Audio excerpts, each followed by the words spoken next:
Welcome, welcome, welcome, welcome, welcome, welcome, welcome, welcome, welcome, welcome. Tomorrow, almost time. It's tomorrow though. It's coming tomorrow. It's coming tomorrow. Welcome, welcome, welcome, welcome, welcome. We got a lot to talk about today. Man, yesterday I was supposed to have a date yesterday. Got canceled, right? Got canceled. That's why I canceled my stream. Or no, I was supposed to have a date today. Ended up getting canceled yesterday, so I don't have a date today, right? I don't have a date today. I do not have a date today, folks. I don't have a date. I do not have a date anymore. Little depressing, right? Don't have a date anymore, but to make up for that, I'm gonna have a date on Monday. It got moved on Monday. We're still gonna be streaming on Monday, but it's just gonna be on Monday night. However, that day getting canceled and me canceling that stream, it was a blessing in disguise. Because a lot has happened from yesterday to today. A lot of different things for me to report on. I kind of want to start with this very first thing, right? I want to get into FIFA. I want to get into the World Cup first, right? But I do want to start with this particular piece of MMA news, right? Because yesterday's stream, right? Or yesterday, if I would have went live yesterday, it was going to be a totally different stream. It was going to be a totally different stream planned, right? Or at least what I was going to say on the MMA side, right? It was going to be totally different because, ALEX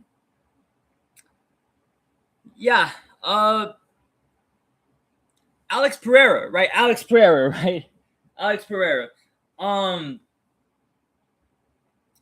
So this past weekend, ALEX Pereira did lose to Cyril Gane. He lost to Cyril Gane, right?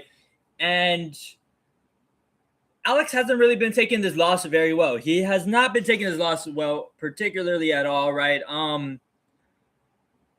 It almost seems like he's a little bit of a Karen, right? A little bit of a Karen, ALEX Pereira is, right? A little bit of a Karen. Here's why. Because he's arguing for a point. That is valid, right? It is a valid point, but at the same time, he doesn't necessarily. Hold on.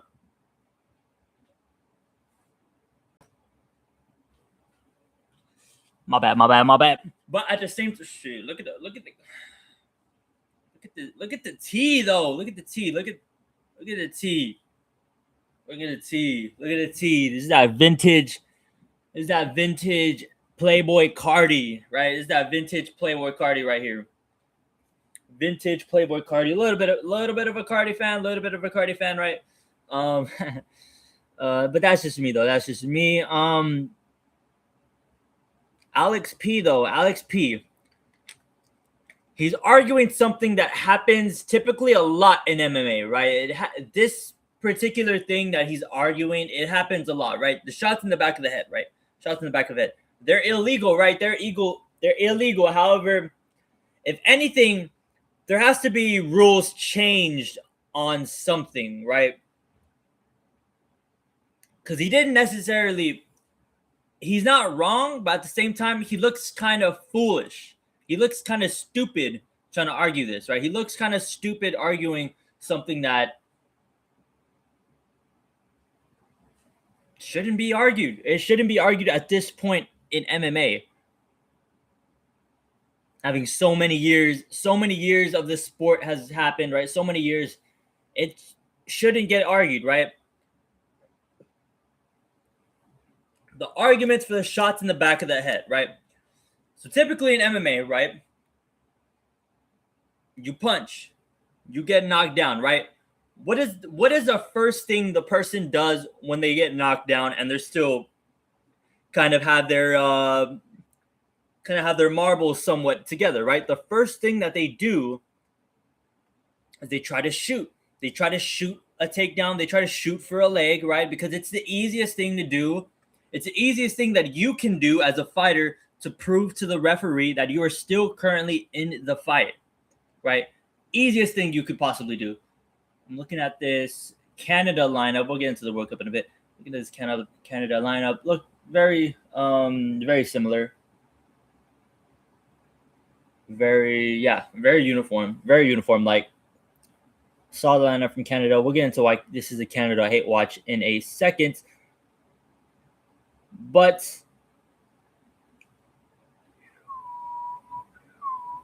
it's clear.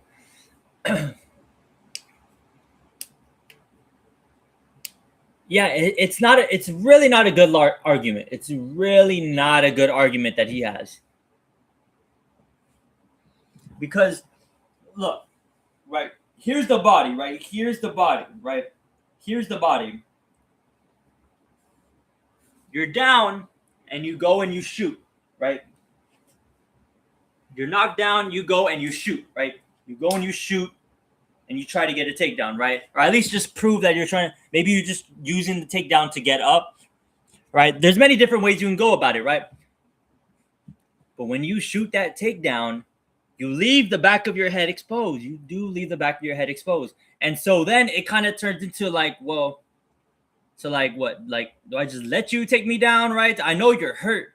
I know you're hurt, right? Typically, a fighter's gonna want to punch. They're gonna want to punch. They know you're. We all know you're hurt, right? That's why you're shooting, because you're hurt.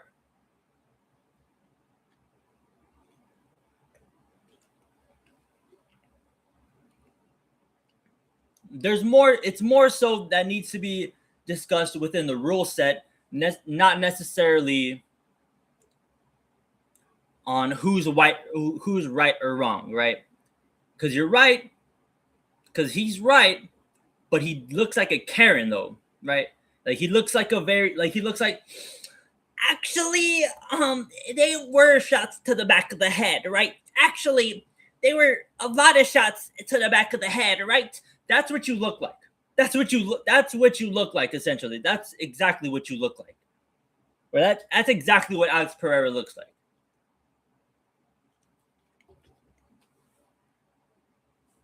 Like he's valid. He is right. But in a actually type of like okay, smart ass, like all right. He was being a major Karen about it, though. Yesterday he went on Ariel Helwani yesterday. He kind of talked it over with his coach, right? Kind of talked over with his coach, right? Kind of talked over with the Ariel, rights. And in that interview, he does seem a bit better. Right? He does seem like he's doing like a bit better, right? He's now starting to accept the loss a little bit, right? Because before, right, like before the interview, right, we were hearing a whole lot of like Alex is planning to protest, right? Alex is trying to get the decision overturned to no contest, right? That would be the only way that he could be able to overturn it, would be a no contest.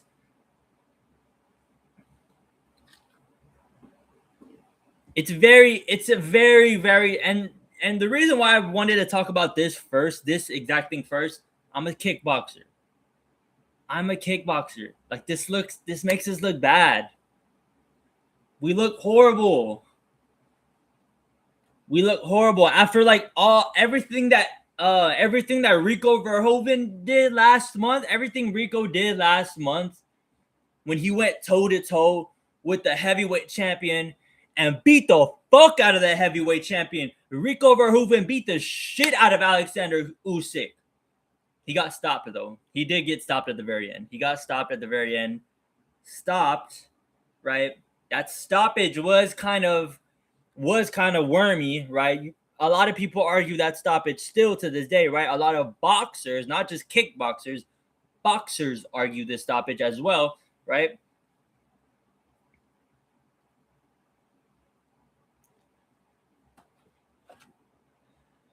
After all Rico Verhoeven was able to do for us last month, after everything that he was able to put on for us, this is a bit disappointing to hear from Alex, right? This is really disappointing to hear from Alex, the way that he's taking this loss, right? And he lost to another kickboxer, right? Like it's not like It's not like he lost to like a grappler or some shit. He lost to another one of us. Another one of us, right? Not as decorated as Alex, right? Like 20-0 is still nothing to be fucked with in this community, right? 20, like, because as a kickboxer, especially as a heavyweight, you can't go more than 10 fights. You can't go more than 10 fights in heavyweight kickboxing without having to face somebody decent, right? Right? You can't just go 20-0 without facing like this isn't like this isn't MMA, this isn't boxing, right?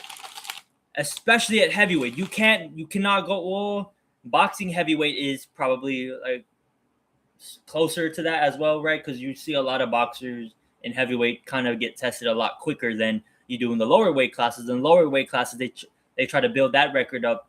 They try to inflate that shit however the fuck that they can, right?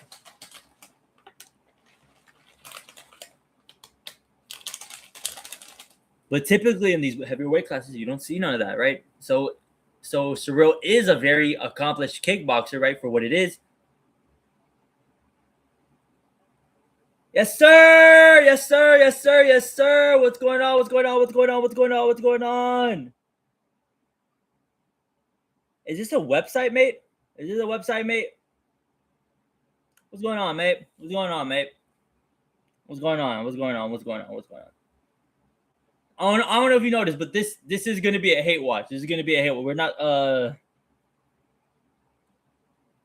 I mean, we'll get into that. Let's just get into that right now because we already talked about Alex, right? Bad luck, but I mean, he's taking the loss a lot better, right? Does he deserve a rematch like he says he does? No, he doesn't. But he's taking it a lot better, though. At least now he's accepting the fact that he did lose to Ciryl Gane, or he was going to lose to Ciryl, regardless if the shots in the back of the head were landing or not. He was going to lose.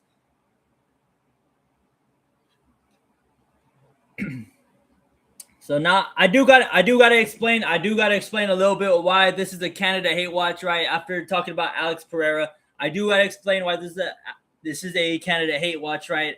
Now stay with me here. Right? It's mainly between the head coach, the manager of Canada, Jesse Marsh, versus the USA. It's mainly why I don't really like this Canada team, right? Because Mexico. US has two rivals, right? Canada, Mexico. I don't cheer for it. None of them, right? Mexico's a little bit different, though. Mexico is a little bit different for these type of like World Cup, Copa America, right? I'll cheer for them a little bit, right? I would hope that they would get far in these tournaments, right? Because whenever that we Americans eventually do play the Mexicans, we're just gonna beat the fuck out of them, right? And it makes us look even better, right? But for these particular like tournaments, right? Like the World Cup, right? I want them to get as far as they can, right? I want them to get as far as they can, unless they play it like a USA. Then I mean, I see red. But nonetheless, right? Like I'm still like half supporting Mexico. Like I'm still half supporting Mexico in like these bigger competitions, right? Half supporting them, right? I hope they do well. That's not the same for Canada, right? Fuck Canada, right? Fuck Canada and fuck their coach, right? It's a little bit different with Canada, knowing that their head coach is American, right? Knowing that he's American, right? Knowing that the things that he says about Americans, right? Even though he is one of us, right? Or he wants you to believe that he's one of us, right? He says a lot of dirty and undermining stuff, right? And as an American, it looks fake. It looks incredibly fake as an American. It's very hard to support a Canada team that's being head coached by someone who's so anti-American because we just didn't give them a shot, right? Do I think that we should have given them a shot? Yeah, sure. I do kind of think that we should have given them a shot, but at the end of the day, it just wasn't how it was going to work out. It just wasn't how it was going to work out, and eventually we ended up getting a better coach in Mauricio Pochettino, who's done a great job with the squad, right? I mean, the world works in ways that it wants to work on its own. The world will work on ways it wants to work on its own.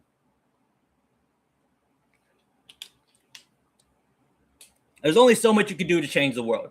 There's only so much you can do to change the world without the world just deciding your fate and deciding whether you want to change it or not, right? There's only so much you can do.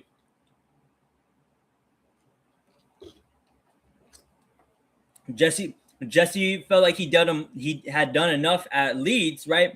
Getting them promoted from champion to Premier League, and they haven't looked down since. He's done a great job at the job that he's done at Leeds, right? And that's why he was getting looked at to coach the Americans. But at the end of the day, we just didn't hire him, right? We just did not hire him. And that's that. And that's that. And it's just that.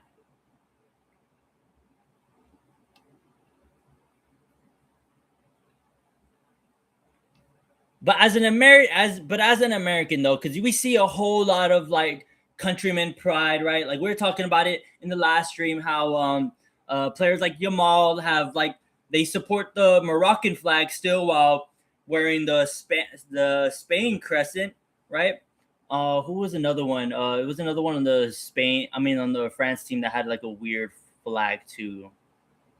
But we're seeing it a whole lot in this World Cup, right? Like players nowadays are now supporting their origins, right? And then we have this little weasel, Jesse Marsch, who kind of just shits on it every chance that he gets. It's pathetic. It's absolutely pathetic, right? I can't support a team like that. Even in a competition like this, I can't support a team like that, right? Like I'll support Mexico, right? I'll support Mexico a little bit. But I won't support them. No. Weasel of it. Weasel, absolute weasel. Absolute weasel. Absolute fucking weasel. So yeah, that is exactly why this is going to be a Canada Hatewatch. However, Canada's going up against Qatar today. They're going up against Qatar in about 10 minutes. So, and we all know how good Qatar is. They're not good at all.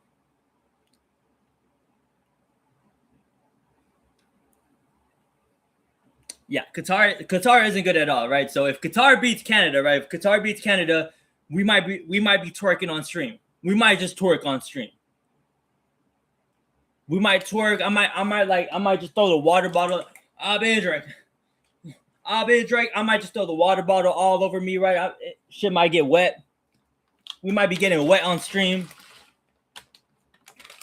It is what it is, right? It is what it is. I'll be doing cartwheels on it I'll be doing cartwheels on it if Qatar gets the job done today against Canada, right? Qatar gets the job done against Canada, I'll be doing cartwheels on it.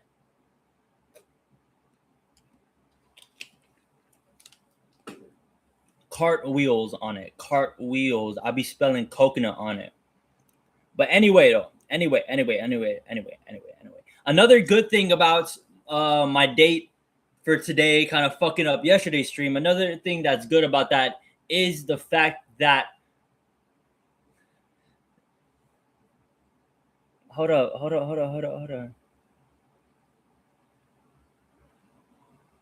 Honestly, I kind of want to look this up.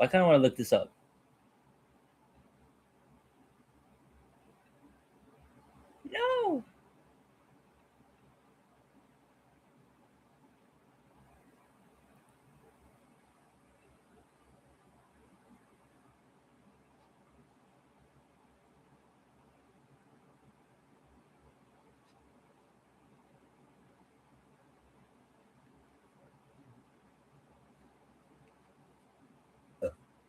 I'm scared I'm gonna look this up. I'm a bit scared I'm gonna look this up in chat and I might get like a virus or some shit.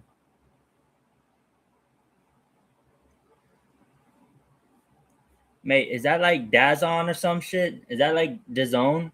Or yeah, it's called, is that like DAZN? FIFA pay-per-view.com.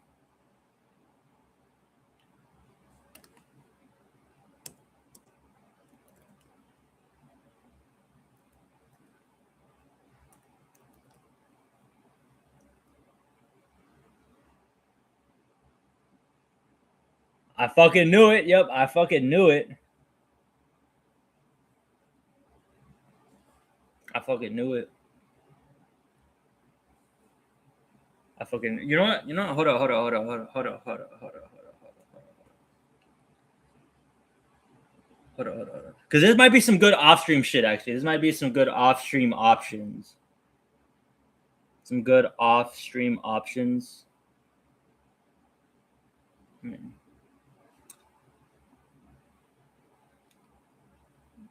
Yeah, ladies and gents, this is my backup phone for right now. My backup phone for right now. Oh, I never really checked if I can be able to stream using this as a camera.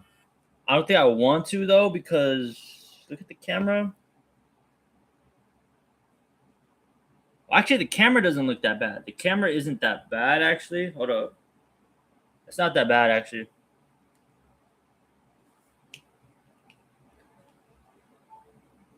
It's actually not that bad. But I don't know how much better it is than the fucking webcam I have on my lappy. On the lappy. On the lappy, because I got a full nappy. I got a full nappy. I got a very full nappy. A very, very full nappy.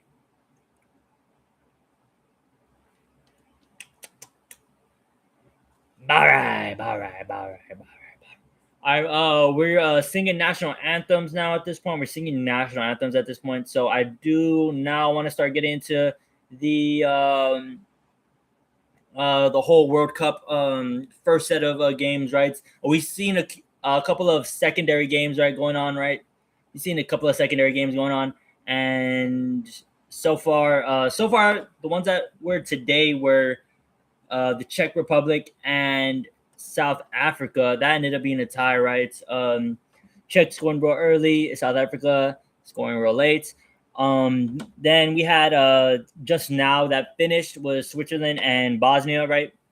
Switzerland beat that ass. It was BTA from Switzerland's end. It's looking like Switzerland is going to end up winning this Canada group. It's looking like they might win the group against Canada. Who knows? Oh, wait, but they're going to need to play Canada, right?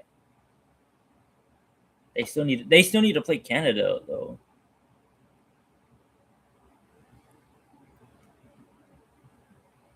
I better call us at the start of that mission. Oh, whoa.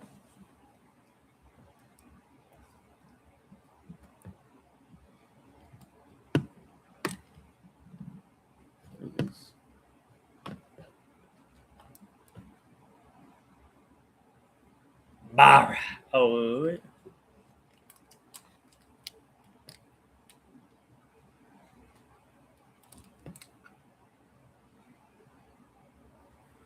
I'm not gonna fix it. I'm not gonna be able to fix it. I'm not gonna be able to fix it. Fuck it. All right. So yeah, Czech tying up with South Africa. Czech ends up playing Mexico next for their final group stage game, and South Africa ends up playing Korea next, their final group stage game. We're gonna see right now, or we're gonna see tonight, which one of them advances. We're gonna see which one of them is gonna advance, right? Because typically, what we see in these World Cups, right? So let's say Mexico and Korea are gonna play tonight, right? Mexico and South Korea are gonna end up playing tonight. Let's say Mexico wins, right? Mexico wins. They're gonna be up 6 points. They're gonna be up 6 points in the group. Korea's still gonna only have 3. Korea is gonna end up playing South Africa, right? And Korea is gonna end up having to need to score a point, right? They're gonna need to score like They're going to need to probably get a point, right, to advance. Because their goal differential is only right now. Their goal differential is only up 1, right? They're only +1 in goal differential. That's really not a whole lot. It's not a whole lot.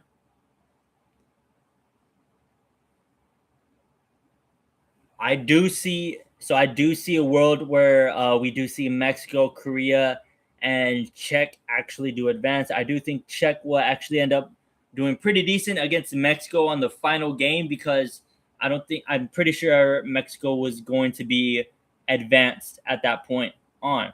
I'm pretty sure Mexico is they're gonna have 6 points, and 6 points at this point is an advance. Group B is very complicated actually. This is a very complicated Group B, right? Because you have Bosnia, right? Bosnia is in a horrible position right now. They're in a horrible position. 2 games played, only 1 point. And their final games against Qatar, though, luckily. Final game is against Qatar, luckily. So I do like the chances of them winning that game at least. But that only puts them up. I would only put up 4 points. It would only put up 4 points, and their goal differential right now, that 4-1 loss is looking ugly. That's an ugly 4-1 loss. I find it very hard for a team like Bosnia to end up advancing in this stage. At this point, it's going to be very hard for a team like Bosnia to advance, right? So I do see only Canada and Switzerland advancing in this group.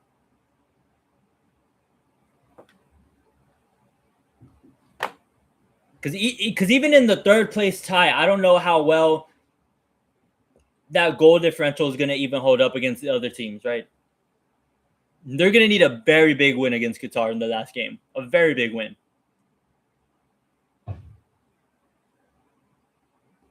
A very big win against Qatar.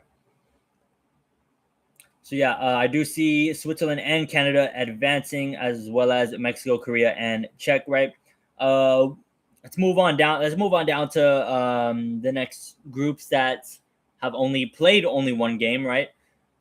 We're looking at a Scotland, Morocco, and Brazil group. Right. We're looking at that group right now, and Scotland's up 3 points. Right. However, they did play Haiti in their first game, so it was kind of like a type of.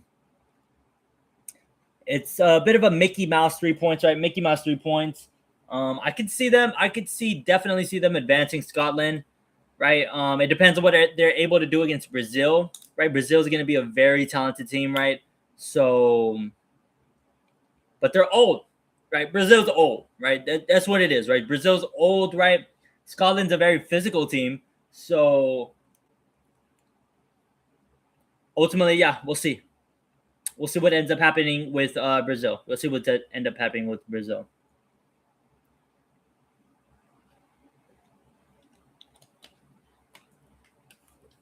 We'll see what ends up happening with Brazil.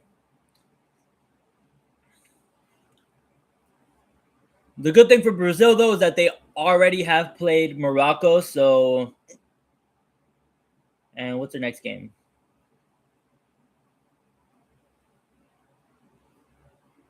Yeah, their next game is against Haiti. That's going to be a gimme for them too. Morocco and Scotland is going to be the matchup for tomorrow. That's going to be a very good game. That's going to be a very good game.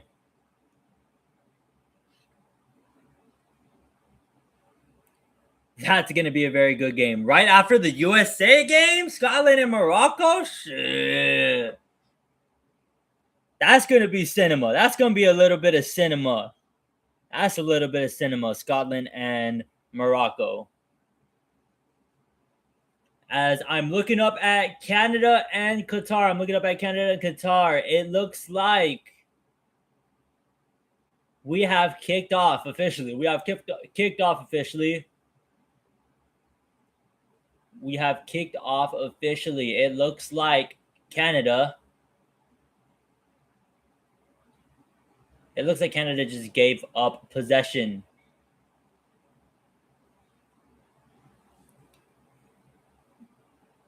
Qatar with the ball at their own half. Qatar giving up possession to Canada.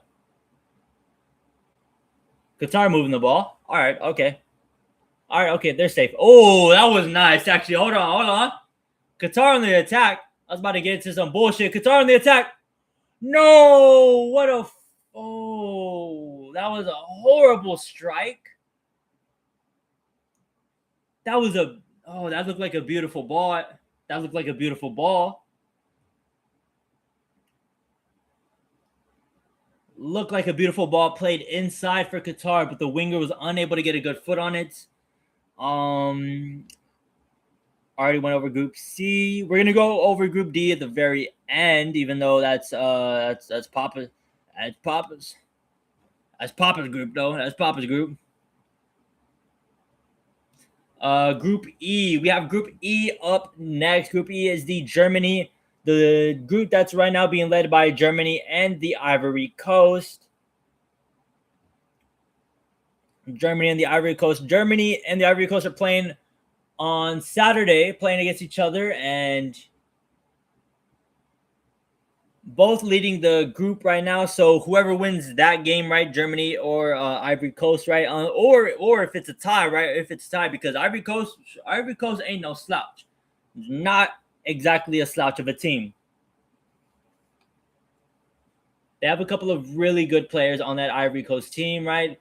But ultimately, Germany, we saw what Germany was able to do against a third world country, right? Because, I mean, some teams in this tournament, right? We learned that they're just not able to perform to expectations, right? They may not be able to perform to expectations. Canada with the ball inside. Canada unable to get it to Jonathan David. Canada bringing it back out. So they're going to reset and trying to look for another ball inside. And it will be a goal kick for Qatar. Very solid defending for Qatar in that possession. Very solid defending from Qatar. Still 0-0 going into the third minute. Third minute of action. Still 0-0 Qatar and Canada.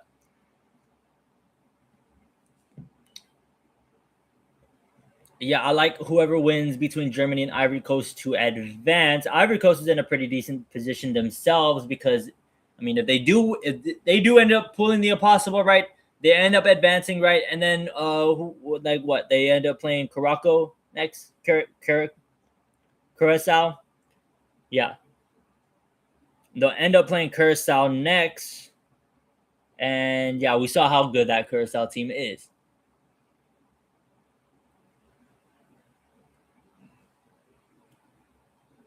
So Ivory Coast is in a very excellent Canada now with possession again.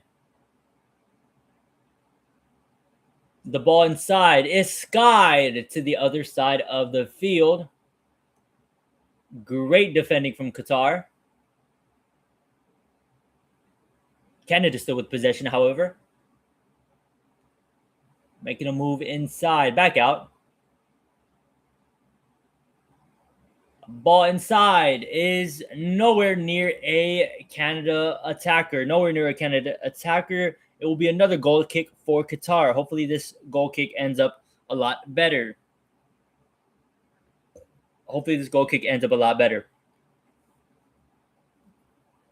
I do like 3 coming out of Group E. I do like Germany, Ivory Coast, and Ecuador coming out of this group, right?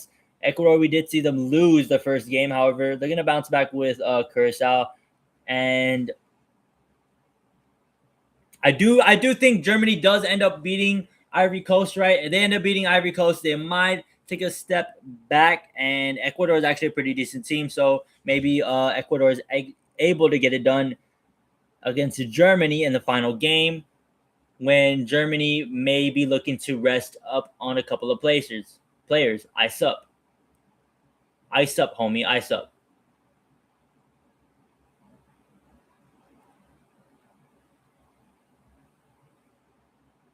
Canada on the attack right now. Great defending from Qatar. Great interception on Canada. That pitch is hella slippery. Like three people just slipped all at the same time. All three Canada players just slipped. Canada still with possession. Looking for a ball inside, unable to get that ball inside. However, this time it will be a corner. First corner kick of the game between Canada and Qatar. Mate, you're not getting a foul, mate. Do think three teams are gonna end up getting out of Group E. Group F, right? Looking at Group F right now, it's being spearheaded with Sweden, right? They just got a very lucky win over Tunisia, right? Very lucky win over Tunisia. However, Oh, very nice looking strike from Jonathan David. Gets blocked by the goalkeeper. A nice looking strike from Jonathan David. Gets blocked by the goalkeeper. It will be a throw in. It will be a throw in feet from the corner from Canada. Throw in just feet from the corner from Canada. Canada with possession on their side of the field. Group F honestly looks like a little bit of a sleeper. Group F does look like a little bit of a sleeper, right? Group F right now is being led by Sweden, right? They ended up getting a lucky win over Tunisia, right? What I mean by lucky is, Tunisia is obviously the weak link in this group, right? However, I do like the Netherlands, Japan advancing as well, right? So the Netherlands, to me, is going to be the best team in this particular group.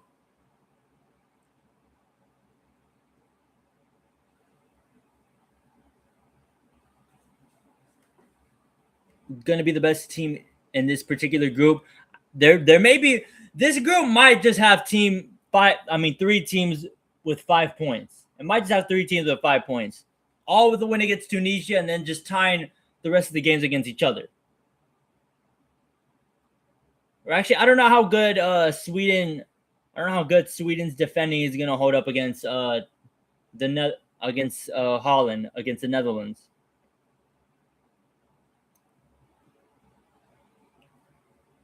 And Japan looks good. Japan looks very good.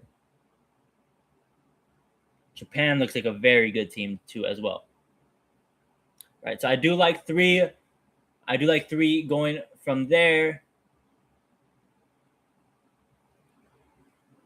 And we have a Canada foul. Red card that thug. Red card him. This motherfucker is asking for a fucking give me a chance.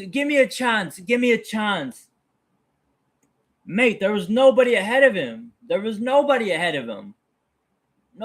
of him but you. Free kick coming from Qatar. Off of the foul. From it was a very recognizable name too. I did forget a little bit. My fault.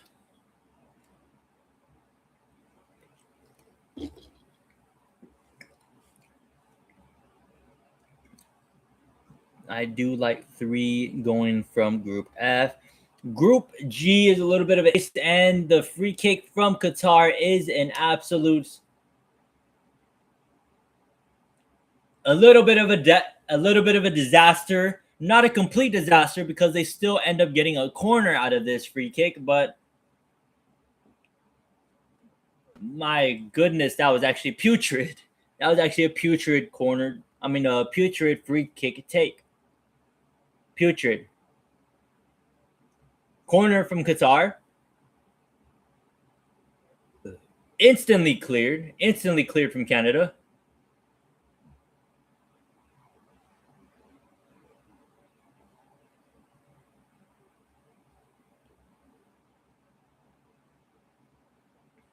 Canada's putting a lot of pressure on this Qatar team. They're putting a lot of pressure on this Qatar team. Moving on to Group G. Now it's a throw-in from Canada. or two, not thrown from Qatar.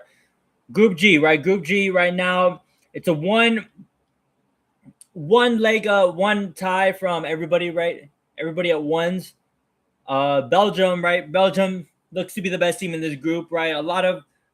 Little bit of young, little bit of old, right? A lot of bit old, right? But some young, right? Some very good young players, right? Jeremy Doku is him, right? I mean, we've been saying that he's him ever since he made Timothy Weah his little labubu.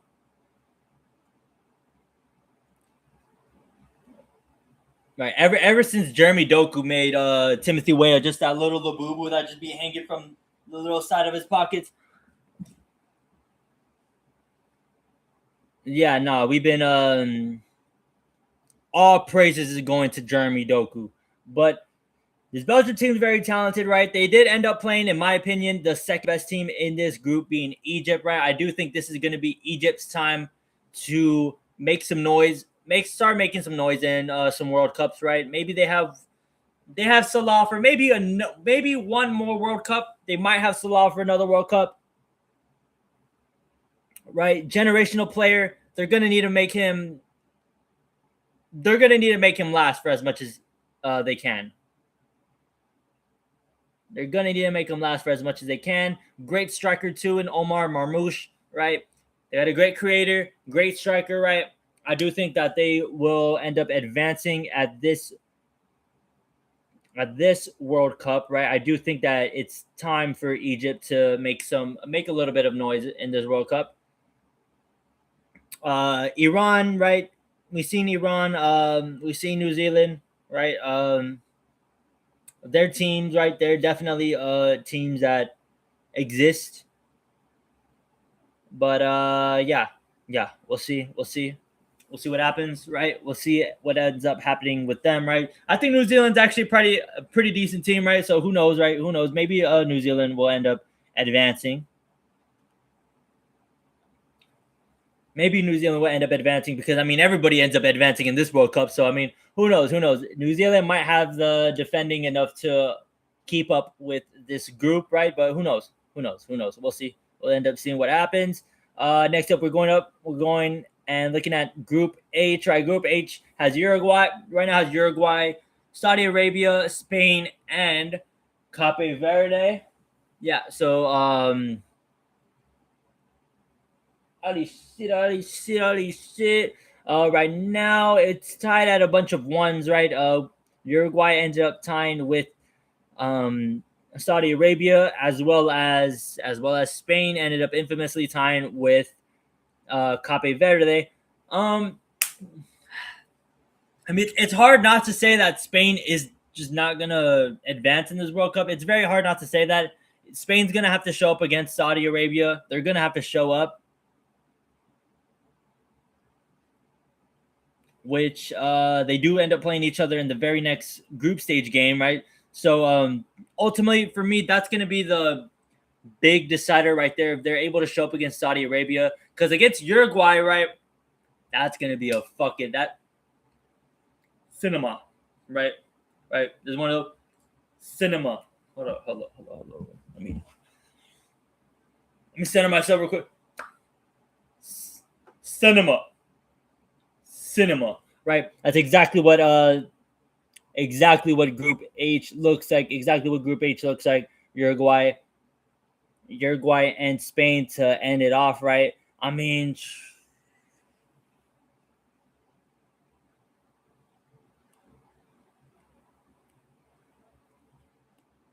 because there's a part of me that's actually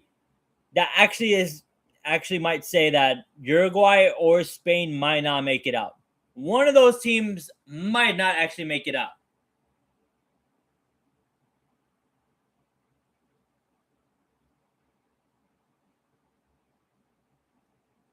Free kick from Canada was horrid. Horrid free kick from Canada. Oh no. A Qatar defender had it on the goal line, was able to recover the free kick out of the goal line. However, he got pressured got pressured into turning it over and giving Canada a free kick or corner kick. Corner kick coming from Canada.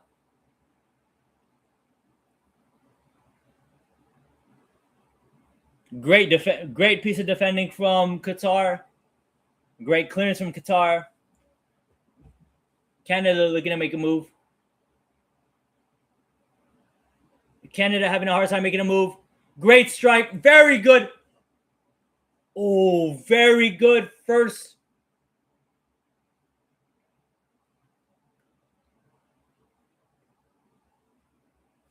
Great first strike from Johnston. The shot gets blocked. First shot gets blocked.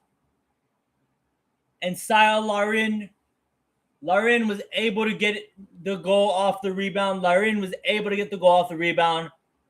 Sile Larin with the first goal of the game. Sile Larin puts one in nets in the 16th minute, making it 1-0. Canada up 1-0 against Qatar. Fuck. That's all I can say. Fuck.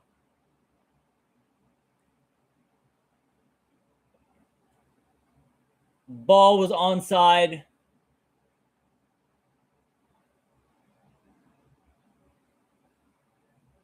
My bad. It wasn't Johnson. It was actually on Jonathan David with the first strike. It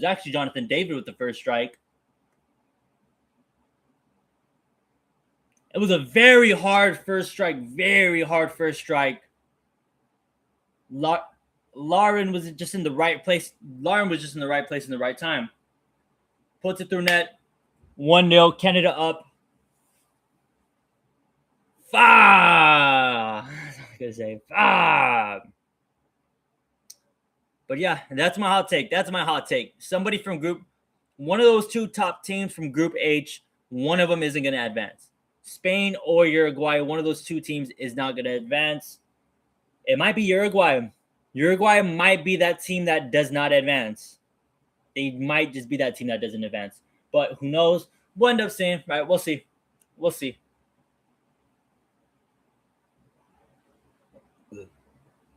Canada forces another corner kick.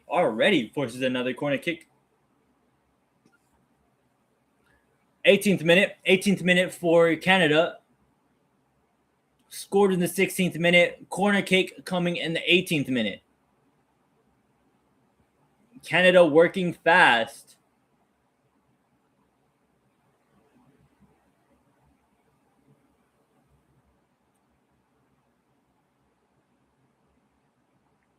And fairly defended from Qatar. Canada still with possession. However, they do have to reset.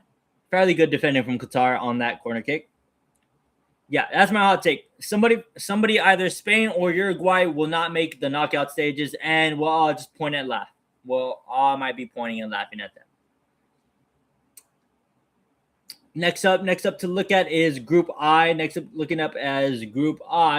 We see Norway and France both at the top of that group, right? Norway and France end up playing each other, I believe, Tuesday. I want to say it's Tuesday.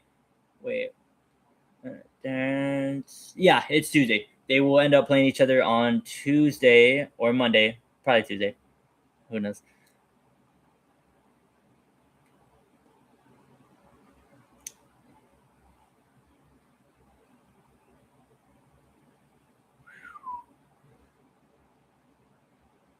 Canada is pressing the shit out of this Qatar. They're putting all sorts of pressure on Qatar.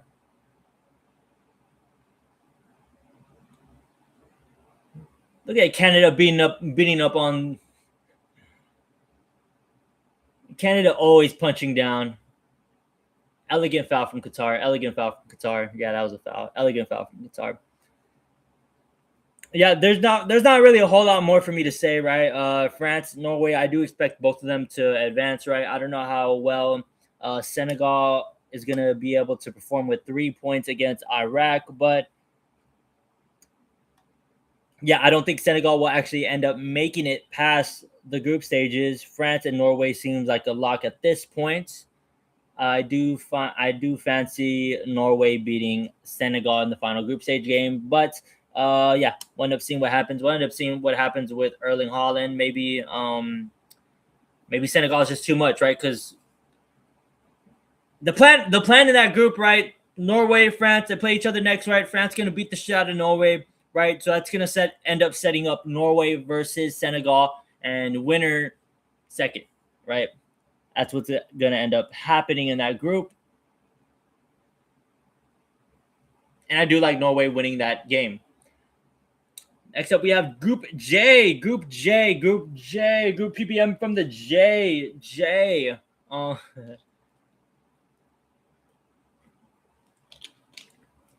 I watch a little Blackboy Max from here and there. I don't overly consume him because it's complete brain rot, but he's funny. He's funny dude. Funny dude. Great content. One of the better content to consume on Twitch. One of the better pieces of content to consume on Twitch. Blackboy Max, just don't take it too serious, right? It's all jokes at the end of the day. Group J, however, we see right now Argentina and Austria at the top of their groups, right? Algeria had the unfortunate task of playing Argentina in the very first game. Algeria plays Austria next. They play Jordan next. All right. Yeah, so that's gonna end up setting up a Austria and Algeria game. They'll end up playing each other for the last group stage games. We're going to see this a lot, right? Both going to be with 3 points, right? Winner ends up advancing to the knockout stages, right? I do think Austria and Algeria is going to be one of those games, and I do like Algeria advancing over Austria. Is what it is. However, Argentina, I feel like at this point is a lock to exit out of that group, right? Moving on to Group K, right? Group K, a bit of a complicated situation, right? Because we do see Ronaldo ended up tying with Congo, right? I do think Ronaldo does have more of a favorable draw than Messi does in this World Cup, right? Congo, Uzbekistan, right? Those are teams that you would typically assume that Portugal would get the upper hand on, right? But we see what happened with Congo and Portugal, and they both ended up sharing a point, right? Very disappointing, right? To me, Portugal is probably the most disappointing team to come out of this World Cup, right? I do think Spain just came out a little flat, right? It's a lot of these Spain players' first World Cup, right? For a lot of them. I do think they were just a little flat on their first time around, right? It is what it is. However, Portugal, same thing, right? Same thing, but they do have a leader that's been there like 5 other times, right?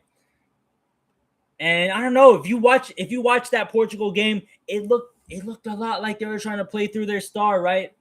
It looked a little bit like they're trying to play through their star. Like they're trying to just like they know Ronaldo has a goal record to get this World Cup, right? He just needs 1 goal, right?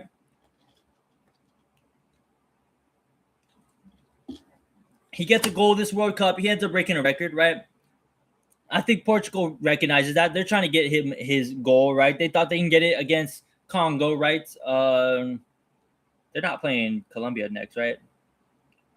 Yeah, they're playing Uzbekistan next, right? So, yeah, if Ronaldo don't get that goal against Uzbekistan, they're still trying to force feed him. We might be looking. It might be looking a little bit of scary hours for Portugal, because I don't know how well that they're gonna end up doing against Colombia. Colombia looked pretty decent. Again, playing against Uzbekistan, but Colombia looked pretty decent, right? They have quality players who could play for quality clubs, right? That's usually what you want to see. It's usually what you want to see for your country, right? You want to see quality players playing for quality clubs. And yeah, I mean, I still like Portugal advancing, right? Because it is Congo and Uzbekistan. I do like Portugal so advancing, but yeah, a little bit. You can start putting the panic button a little bit, though. You can start putting down that panic button a little bit, though. Just a little bit, just a little bit, just a little bit.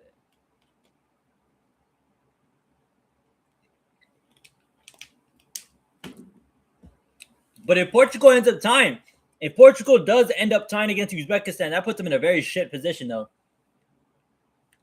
Puts them in a very, very bad position, though. Very bad position. If they tie against Uzbekistan, they're probably not making it.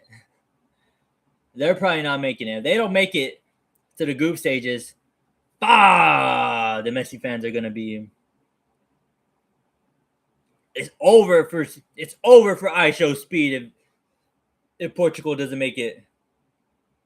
It's over for the Messi fans. The Messi fans gonna have ammunition for like forever, right? They're gonna have ammunition forever if Ronaldo doesn't make it past the group stages in this World Cup.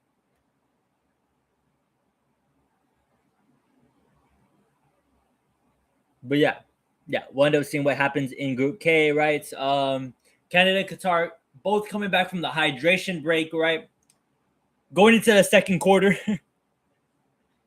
Going into the second quarter of this game, Canada up 1-0 against Qatar. Second quarter of the first half. Speaking of Canada, moving on, we're going to Group L, right? Group L. Man, Group L, right? Group L put both their top dogs up against each other, right?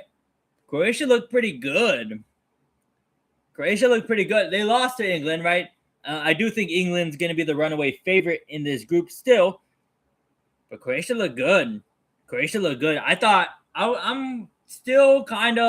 I'm still maybe thinking Ghana might get it done, right? But Croatia looked good. Croatia looked damn good, though. Croatia might just be the safe bet to go with.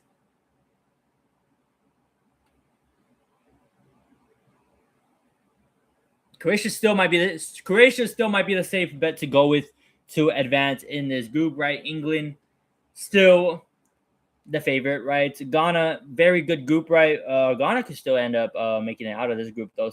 I still fancy them potentially making it out of this group. They end up playing England next, but I mean, last game is going to be the rubber match against Croatia, right? So yeah, we'll see what ends up happening in Group L. I still like England I like England and Croatia. And off of the rebound.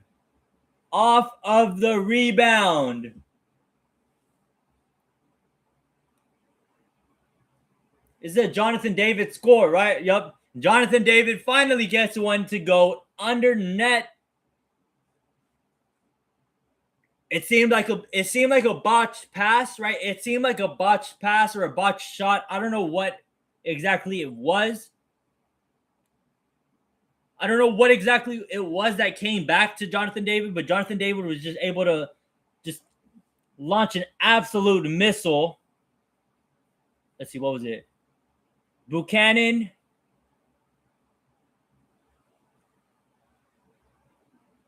Okay, so Buchanan tried shooting it. Yeah, it did look like Buchanan was trying to shoot it from outside the box, right?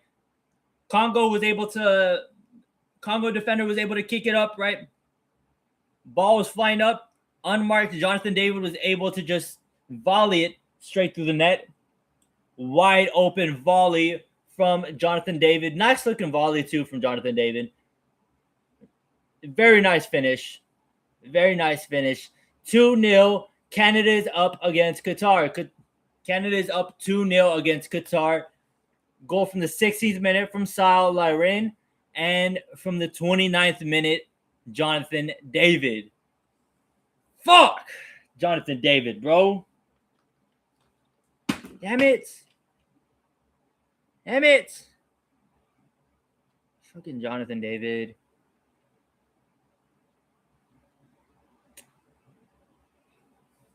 Yeah, but we'll see. We'll see. England's up, and Ghana would most likely make sense right now to advance, but I do like Croatia still having a word in with that. And then finally, we saved the best for last. Group D, right? Group D, right? Group.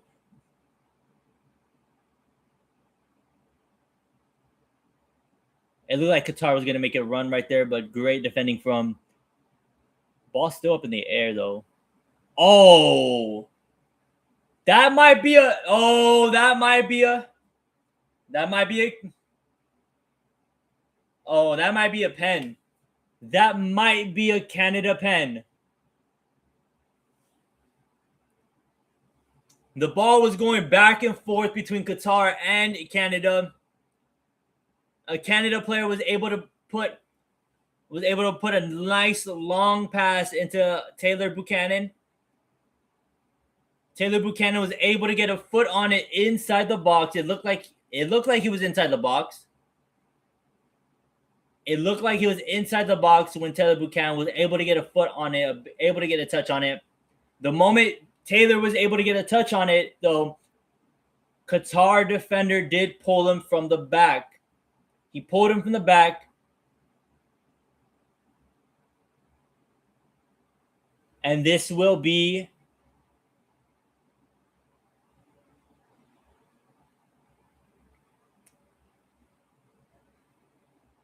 I think this is a pen. Yo, what the fuck is this, bro? What is this? What is this from Jesse Marks? What the fuck is he doing? Get a Canadian citizenship, bro.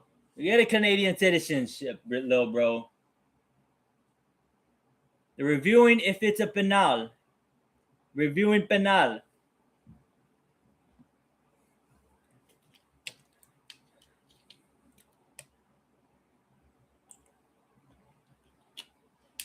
I mean, it's definitely a foul. I was going to say it's definitely a foul. It's definitely a foul, and it definitely looked like it was a foul inside the box, right? You can't do that shit. You cannot do this shit. A red card is now being presented to Qatar.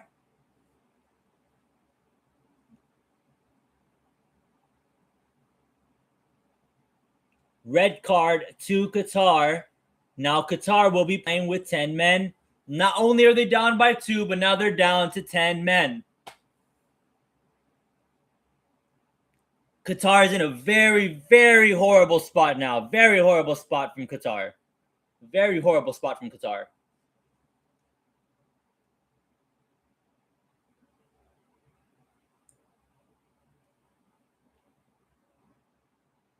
It only took 30 minutes for Qatar to already lose the game. It only took 30 minutes for Qatar to lose the game already.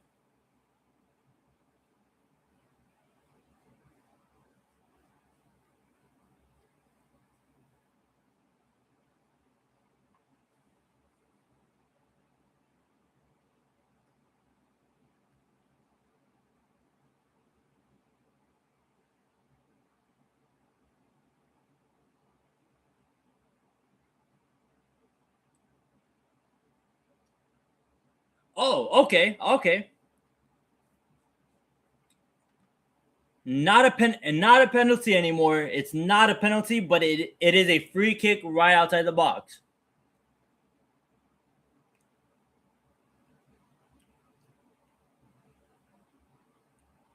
I mean, we've seen this tactic before, right? We've seen the tactic before. He was obviously trying to stop a goal.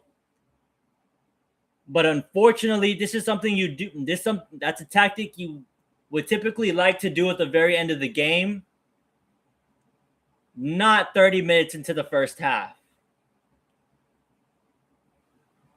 And Ahmed skies it. It will be a goal kick from Qatar. Qatar able to get past the foul, but they're still playing with 10 men though, and they will be playing with 10 men for another 60 minutes. So yeah, for the next hour, Qatar will be playing with 10 men. Not a good look for Qatar.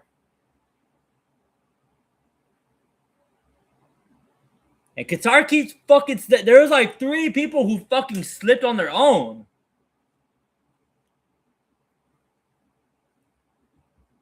Motherfucker, the players just like. Are they playing on water or some shit? Like, what are we doing here? We playing on ice? Everybody's slipping. Everybody's slipping on the pitch. Qatar looking to make a move.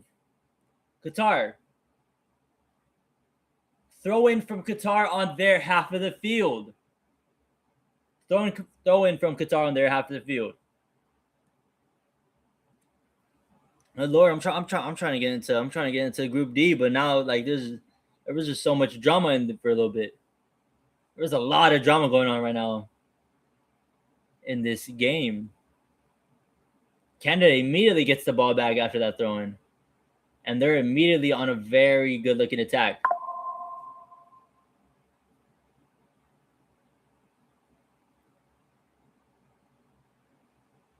And throw in from Canada. Nice clearance from Qatar. All right, okay. Resets the play for Canada. All right, so Group D, right? Group D. Papa's home. Daddy's home. Right? Daddy's home. We're going to talk about Group D. That's the last group we have not talked about yet. Leading the group, right? USA, Australia, right? Both with 3 points apiece, right? Both 3 points apiece.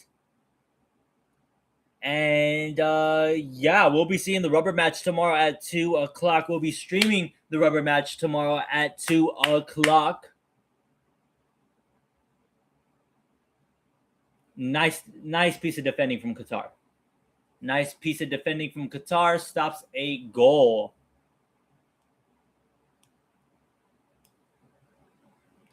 Nice defending.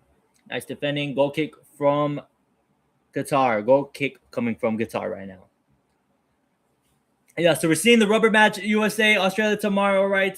Turkey, Paraguay also playing tomorrow, right? I do fancy the winner of Turkey and Paraguay to advance to the next group stage, right? And I would assume that it might actually be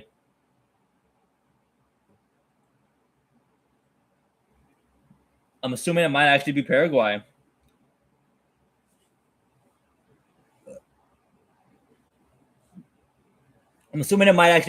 Paraguay is actually a pretty decent team, right?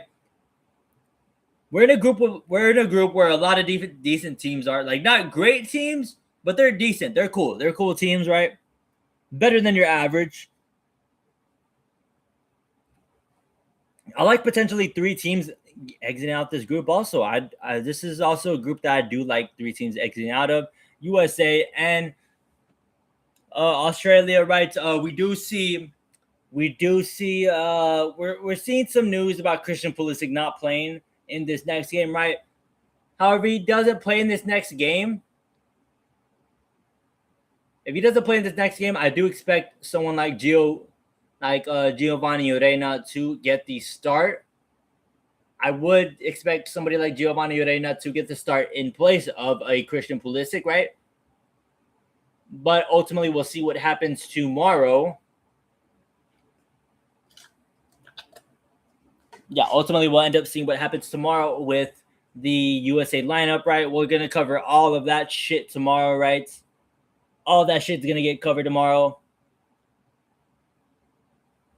Jonathan David with another shot on target, just above goal, and it will be a corner kick. Another corner kick coming from Canada. Canada's really putting it on. And Qatar is making a 40-minute sub. Qatar making a sub in the 40th minute. Interesting maneuver. Not just waiting to halftime to make this sub. Qatar really needed to make this sub in the first half. Wow. Interesting move. Corner kick coming from Canada.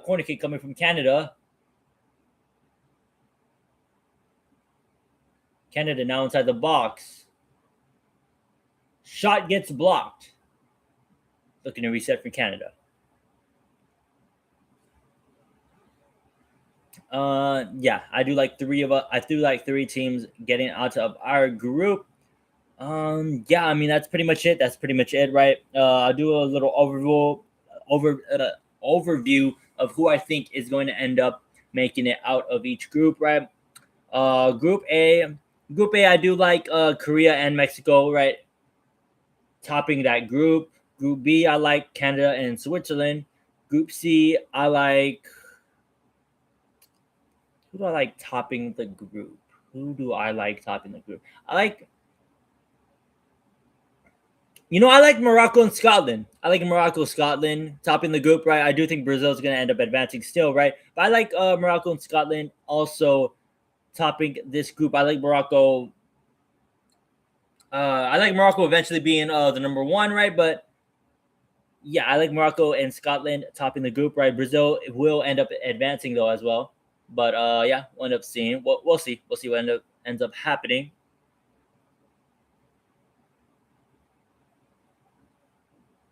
Qatar on the attack.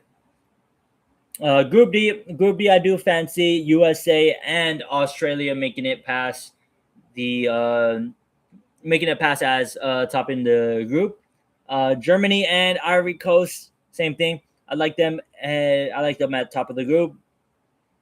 Group F, I like Sweden and the Netherlands topping this group. Sweden and the Netherlands topping this group. Group G, I do like Belgium and Egypt. I like Belgium and Egypt both advancing in this group. Group H, I like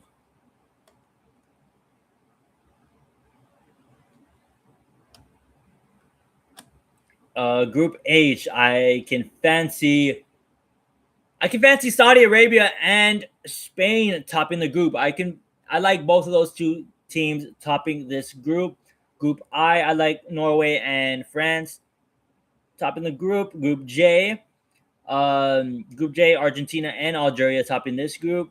Group K, Colombia, Portugal, and Group L, England and Croatia. Yeah, I do like those are the teams I do like advancing. Corner kick coming from Canada, 43-minute.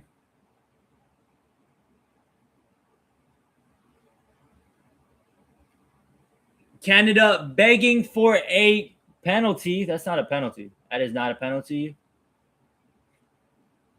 Cornelius on the floor begging for a penalty.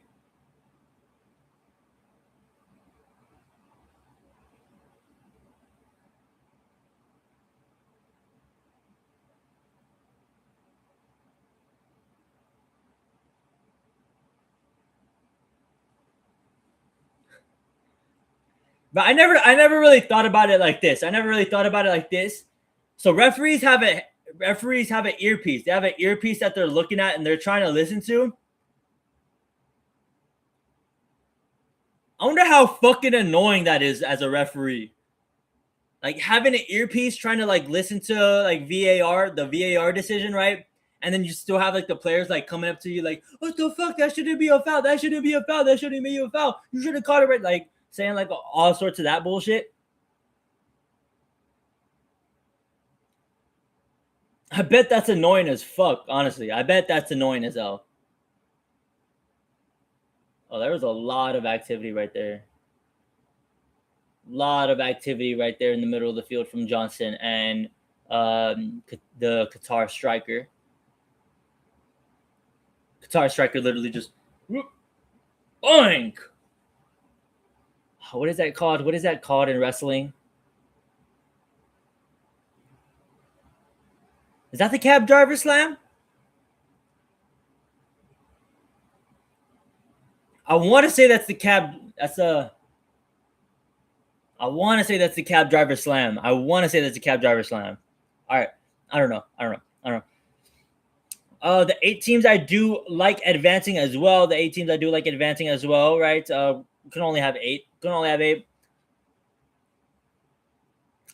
only have eight. I like Brazil. Advancing in Group C.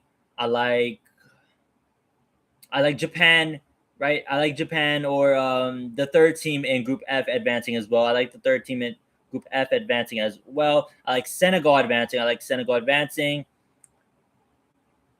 Ghana. I do like Ghana advancing. I do like Ghana getting past the group stages.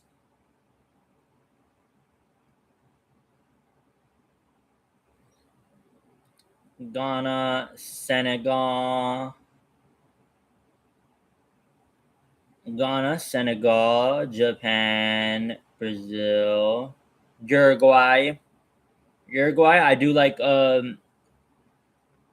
I can see Uruguay advancing off of a 3 seed. I can see a Uruguay advance. That's 5. I do need 3 more.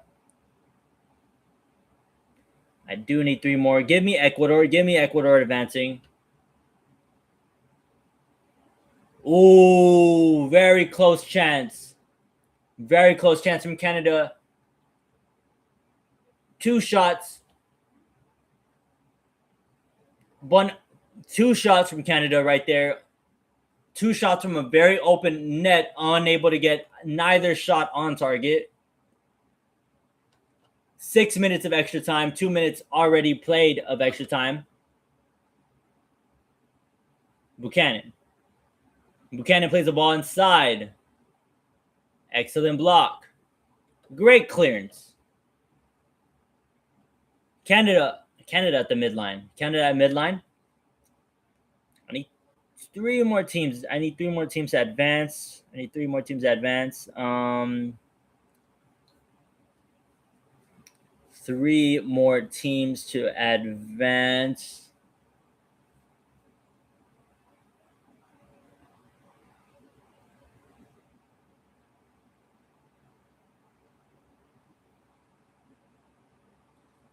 And Canada ends up getting a third one under net.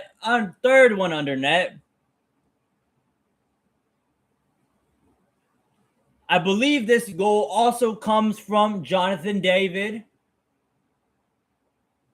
I believe this is another goal from Jonathan David that's able to get through net.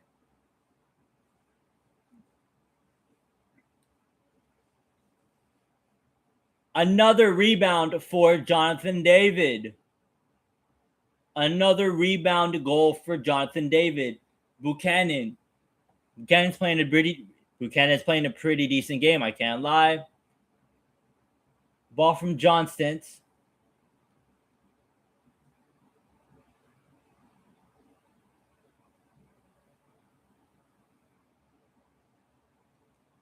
And it was Lauren. A ball from Johnston gets to Lauren. Lauren with the header gets blocked from the keeper. And off of the keeper's rebound, another goal is scored from Jonathan David. This is a brace from Jonathan David.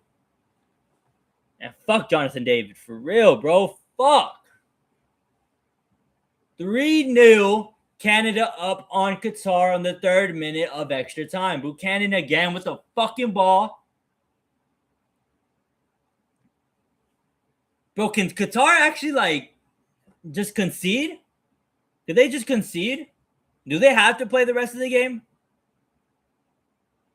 This is a bit sad. This might generally be the most dominated.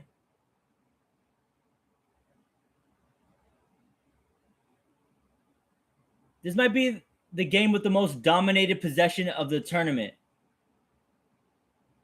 Throw-in coming from Canada on their side of the fucking field, bro. A minute and a half left. Of extra time. Canada with the ball right outside the box. Passing it back and forth. Buchanan looking to make a move. Johnston. Back to Cap. Ball inside. Unable to get through to Canada. Last minute of extra time in the first half. Final minute of extra time in the first half. Canada still with the ball. Canada had the ball pretty much the entirety of this half. Canada now inside the box, back outside the box. Canada working it around.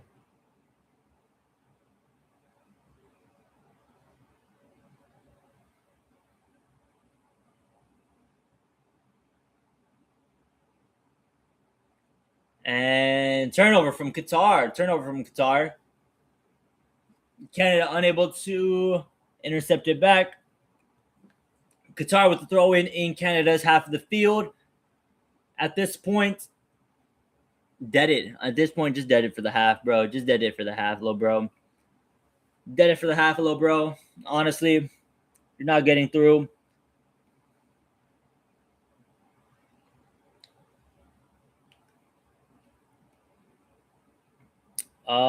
Shit. All right. Okay. Okay. I kind of got a little bit distracted. It's finally halftime, though. It's finally halftime. Canada is up 3-0 on Qatar. Man, fuck this game, bro. Fuck this game, bro. I don't know why I even watched it. Fuck this game.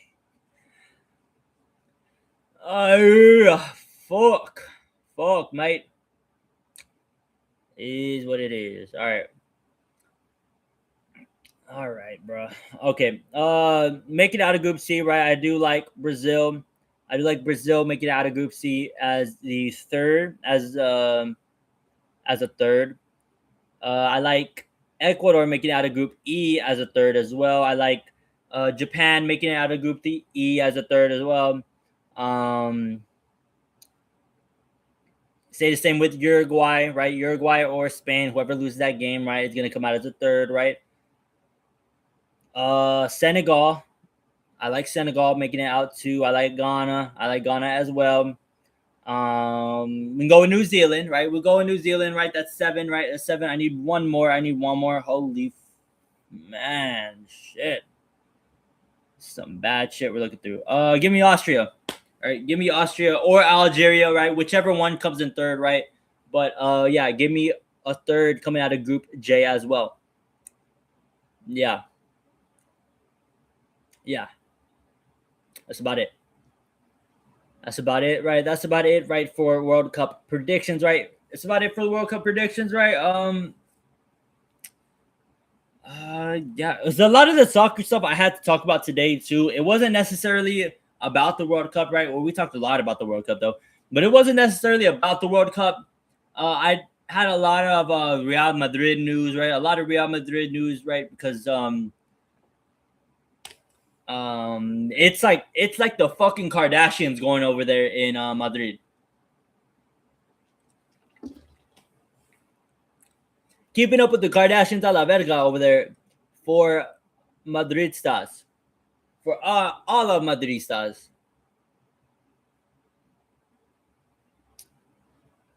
I do want to mention this though. This part of the World Cup, right? I do want to mention this though part of the World Cup.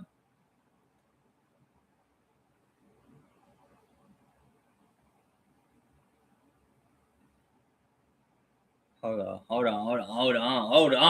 on. They just dropped a bomb. They're dropping bombs these last 2 days on the MMA world. We got a lot to talk about in MMA, right? So I'll get this part done with the World Cup, right? We'll talk about Madrid later on. Because I do need to get to a lot of MMA stuff. I do need to get into, right? We weren't necessarily going to talk about them until tomorrow, right? So the real pre-show tomorrow, right? Real pre-gaming, real pre-game-ish. Yeah, so there's been a lot of issues, right, with visas going on this World Cup, right? Since teams are having to bounce from country to country, right? We've seen some various teams kind of get fucked over by visas, right? We just seen recently, right? Ivory Coast, or we just saw today that an Ivory Coast winger, unable to make the match against Germany coming up. I believe that's this weekend. Let me look at literally on Saturday. This game is about to occur. Literally on Saturday. we're seeing a whole lot of teams get denied their visas, right? And it's not just them, right? It's not just them, right? We saw another African team get denied a visa, right? We saw another African team get denied a visa, and we ended up seeing, who was it? It was a Cape Verde get denied. Somebody from Cape Verde get denied a visa. And so the problem that this arises, right? Because this is the first World Cup that they're doing this in like so many different markets, right? This is the first World Cup that they're really doing this for. And if you've heard a thing or two going on about the next World Cup, right? There's gonna be games in a lot of countries next World Cup. There's gonna be a lot of games in a lot of different countries next World Cup. Because we're gonna end up seeing Brazil. Hold on. You know, I'll look it up. I'll look it up on stream.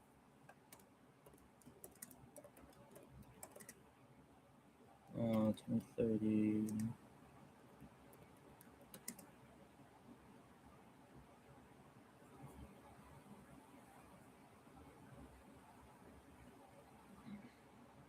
Oh, it's like, is it? Oh, shoot. Okay, a little wrong when I was talking this over about my dad, right?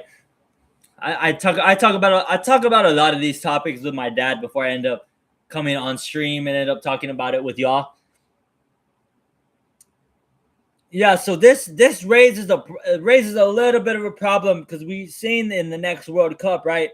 Seen in the very next World Cup that there's going to be 6 countries involved. 6 countries involved in the next World Cup. That's a lot of teams. A lot of teams involved in this next World Cup. I mean, teams, right? A lot of countries that are going to be involved in this next World Cup, right? Because originally we saw the joint bid, right? We saw the joint bid from Spain, Portugal, and Morocco, right? They were both going to share the 2030 bid, right? And then they kind of realized, like, oh shit, this is like the 100th anniversary, right? This is the 100th anniversary, big deal, right? It's a pretty big deal, right?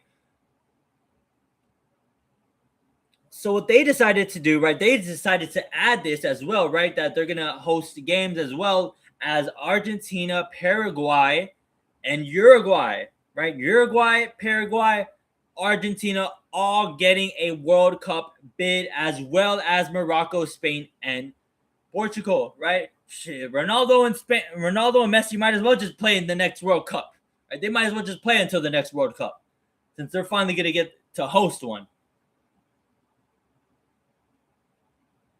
And we're already having visa issues in a World Cup where there's only 3 countries involved.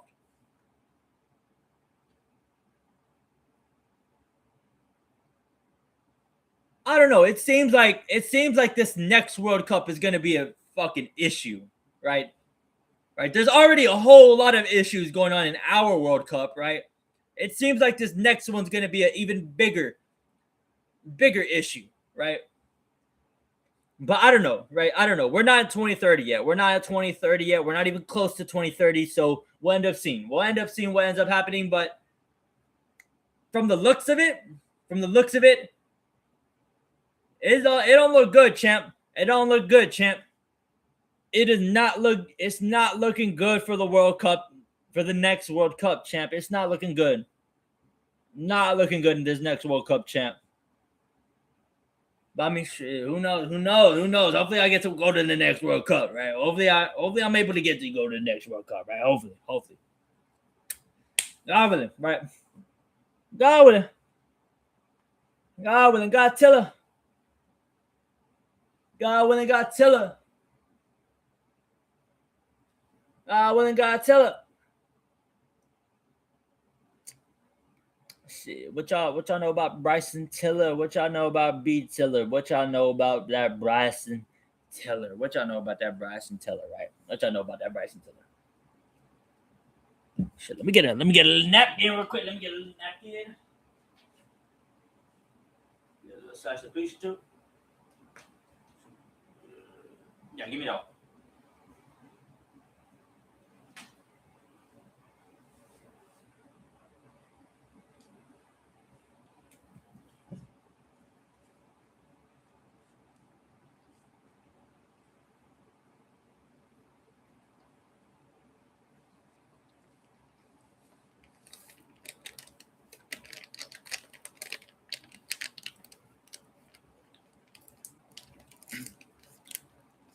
Bro, today was a pretty solid day, though. Today was a pretty solid day.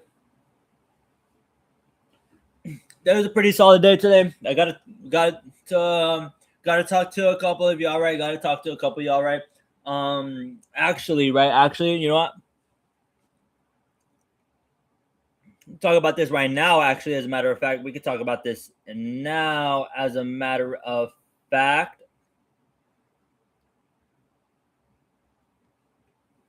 we can talk about this now-ish.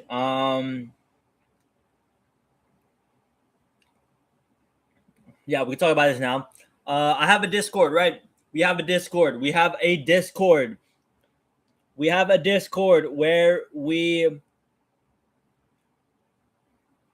do talk about what has been going on, right? We like to talk about what has we like to talk about what's coming up, right? What we have planned going on for the next streams, right? Right, we want to build a community, right? We want to build a community, right? We want to have more people come in, right? We want to have more people come in, more people chat, right? More people talk about sports, right? It don't have to be, it don't have to be any specific sports, right? You want to talk about baseball, right? We can go talk about baseball, right? You want to talk about soccer, we can go talk about soccer. You want to talk about football, we can talk about fucking football, right? Basketball, MMA, boxing, it don't fucking matter, right? We'll talk about all that shit. Yeah, so I do have a Discord. I will put links.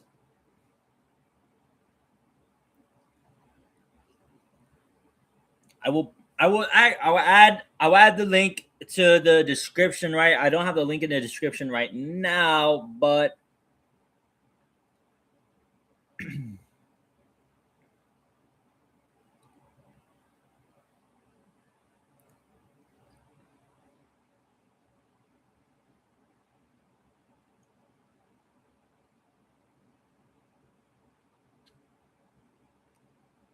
oh shit. Yeah. About my SUV, nobody can breathe at all. Maybe in your dreams. Notifications, data and privacy.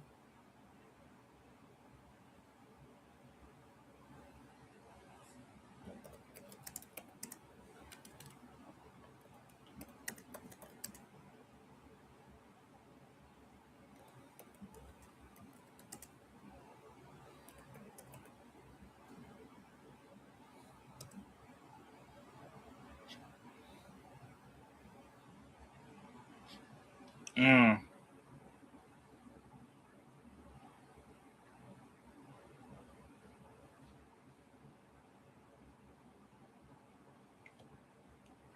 Bro, they just so damn. I went like non-verbal for a second. I was doing some things on Discord, right? If you do want to get in touch with me, right? Talk off stream, right? Discord is the best way to do so.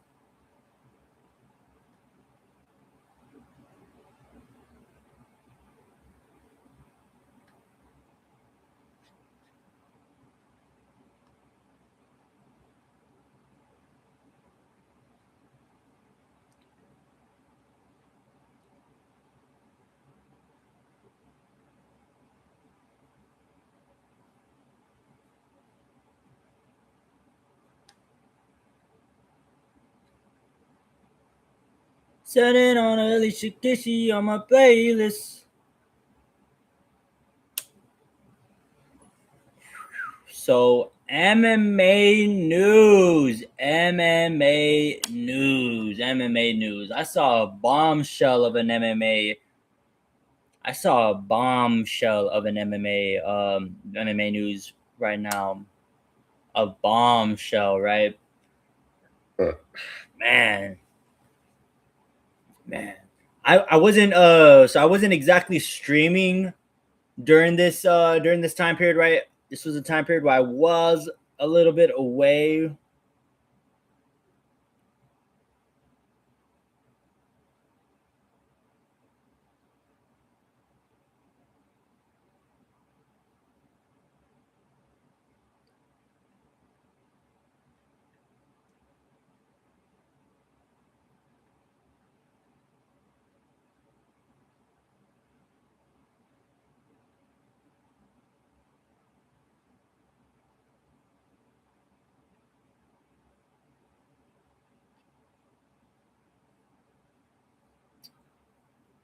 Buy it. Bank.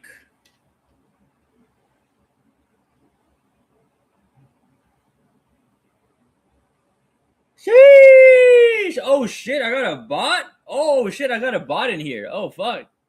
Oh, that's sick. Oh, that's sick. I didn't know I can get bots. I know I was like that. I didn't know I was like that. Sheesh. Sheesh.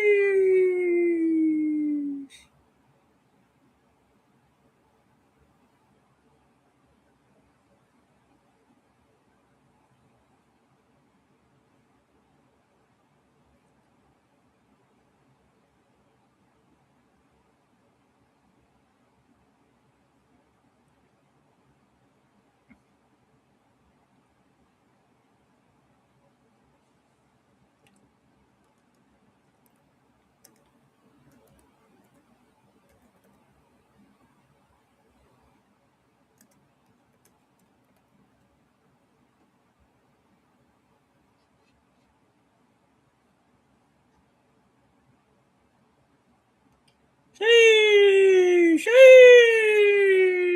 Yeah, all right. Okay, add it. All right, yeah, I don't know why it took me so long to get my Discord up on the goddamn took me so long to get my Discord out here. Fucking Canada game started back up. Canada and Qatar back up in the second half of the game. Canada's already on the attacking side. They're already kind of playing with the ball right outside their box. I wonder if Canada right here is looking for a statement. I wonder if Canada right here is looking for a statement. Because you know what another wormy thing about this all too, another wormy thing about all of this too, right?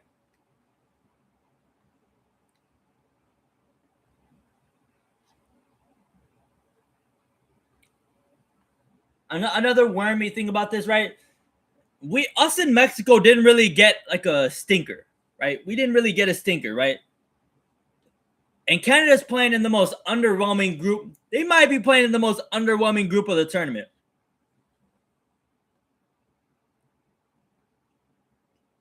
Like if you look at it from the grand scheme of it, right? You look at it grand scheme of it, right? Canada might actually have the easiest group. They might be in the easiest Mickey Mouse group, right? Mickey Mouse group, right? You could say like, oh, well, Mexico has South Africa, right? Well, I mean, South Africa. I mean, okay, sure, yeah, but I would rate South Korea over a lot of the teams in Canada's group. I would rate Czech over everybody in Canada's group besides maybe Switzerland, right? And even if we looked at the last Euro, Czech did a lot better in that Euro. They did a lot better in that tournament than Switzerland did. We saw a lot more success from Czech in that last tournament, in that last Euro, than we did from Swiss.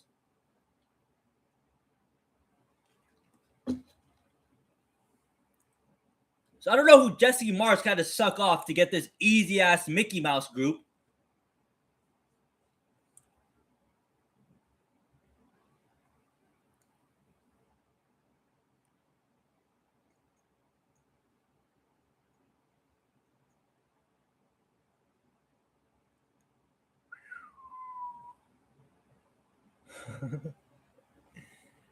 Bro, Canada's just playing with the fucking ball. Like, they're just playing with the ball. Like, they're playing with the ball and they're just going to keep bitching for her. And they're going to bitch for more foul. They're going to bitch for more fouls inside the box. This is an interesting tactic out of Canada. Just play with the ball inside the box and hope you get a fucking pen. Hope you get a penal. Corner kick coming from Canada. Pobrecito Qatar, bro. Like, they're like, this is really gonna be the Oh, they're looking at a handball right now. They're looking at a handball.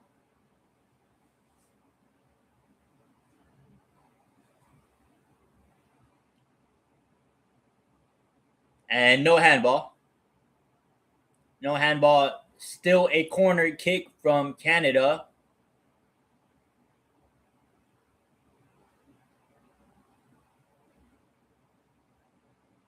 And corner kick went nowhere, but Canada just immediately just took candy from a fucking baby, though.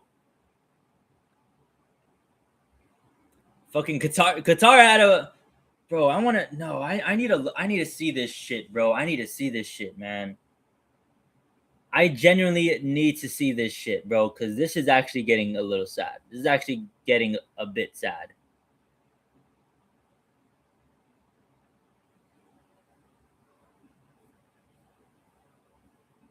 %71 possession. This seems ridiculous. Whoa, whoa, whoa, whoa, whoa, whoa, whoa, whoa.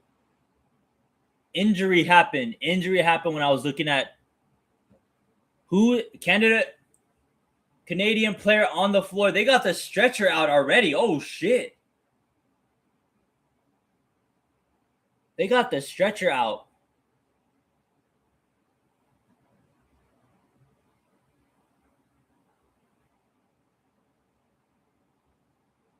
The stretcher is coming. What happened?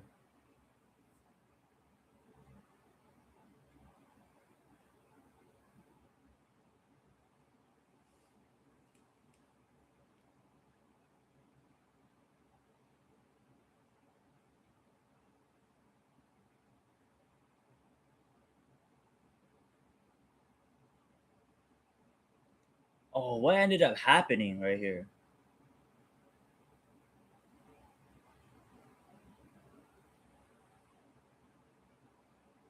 Oh, this looks like a heavy injury. This looks like a very heavy injury. What ended up happening?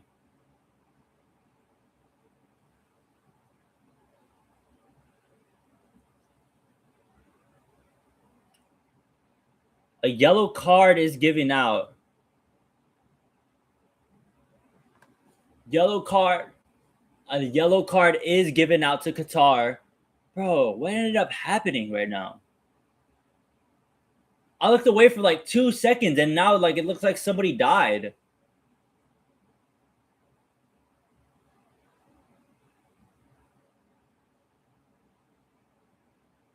What ended up happening? Hold up, bruh, I had a fucking thing on Twitter.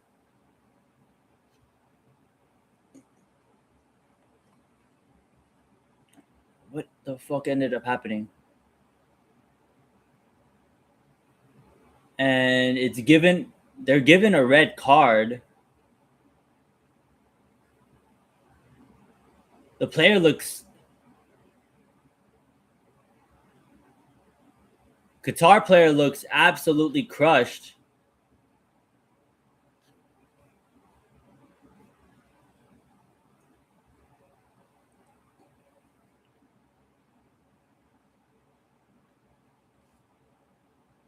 Bro, what the fuck ended up happening?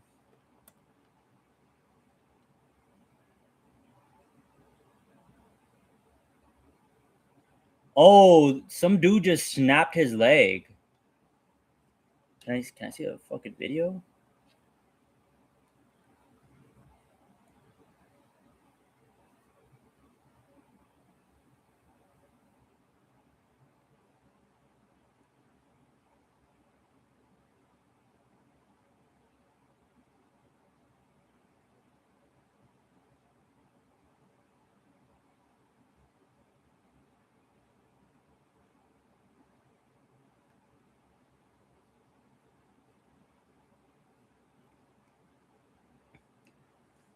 Ismail Cohen. Yeah, Ismail Cohen. I saw who it was, Ismail Cohen.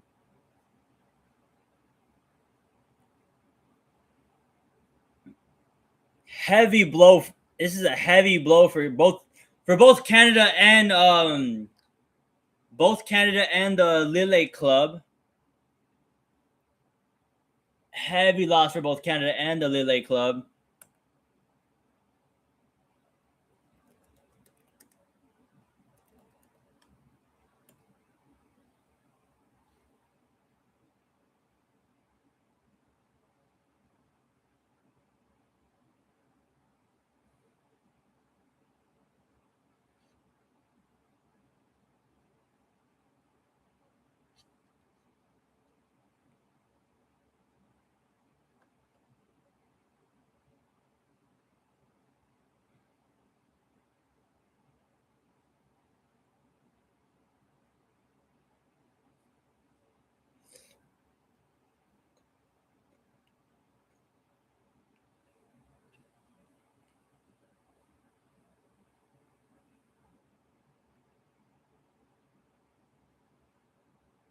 For real. For real. I didn't see it at all. I did not see it at all. I didn't see it at all. And like I'm looking for it on Twitter, but like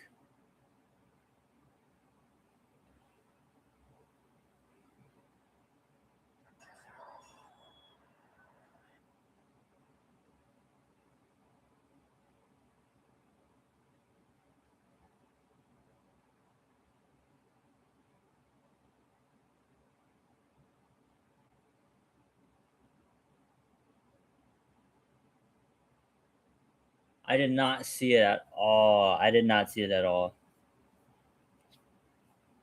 There's like no video of it whatsoever, too. There's like no video of it whatsoever.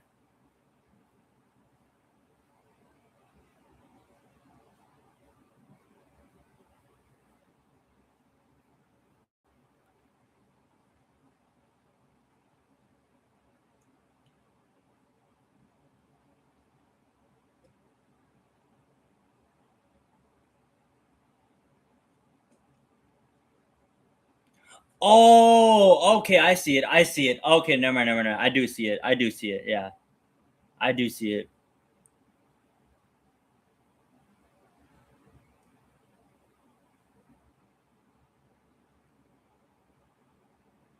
I do see it. It's pretty bad. It was yeah, okay, that's a pretty bad. It's a pretty bad leg break. It's a pretty bad leg break. I don't know what happened that caused the leg break, but that was a pretty bad. It was pretty bad. It was indeed pretty bad. I don't know exactly what happened, and it's actually impossible to see what happened because there's no video of it whatsoever.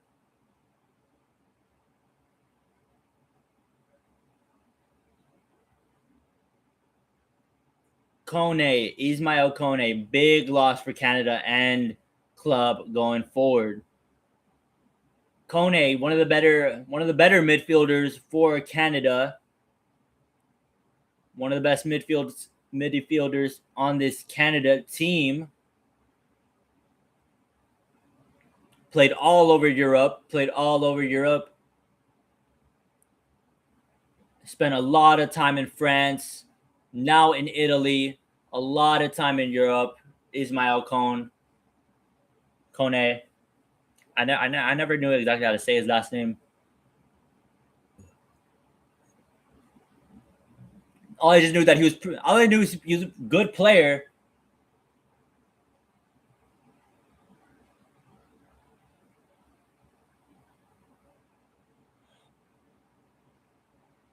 Oh, that's what did it.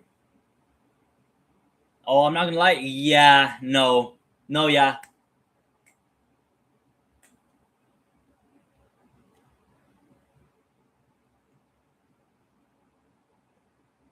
So it seems like what happened. It seems like what happened, right? It seems like what happened. Kone, how do I can I move you down a little bit, right? All right, moving you down a little bit. All right, so it seems like Kone had his motherfucker. I'm looking at myself right here and now I can't. All right, it seemed like Kone had his leg up. He had his leg up to control the ball. Had his leg up to control the ball. Another challenge from Canada. He had his leg up to control the ball.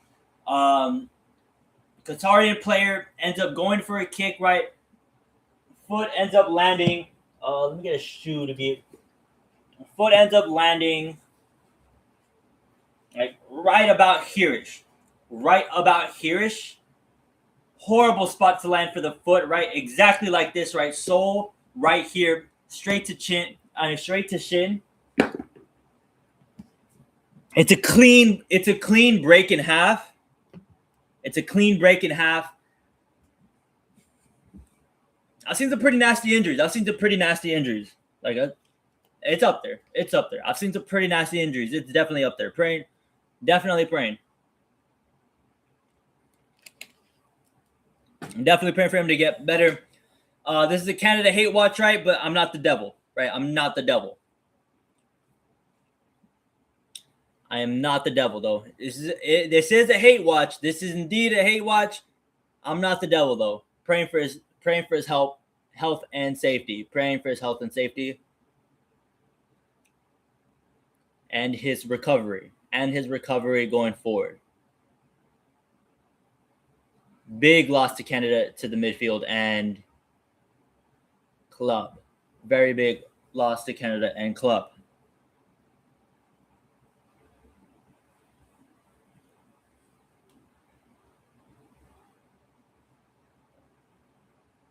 It's going to be like 20 minutes of extra time this game, though. It'll be like a whole 20 minutes of extra time in this game.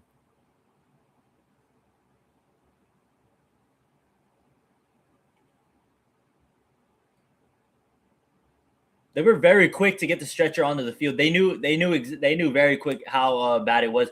To me, I couldn't see it at first, right?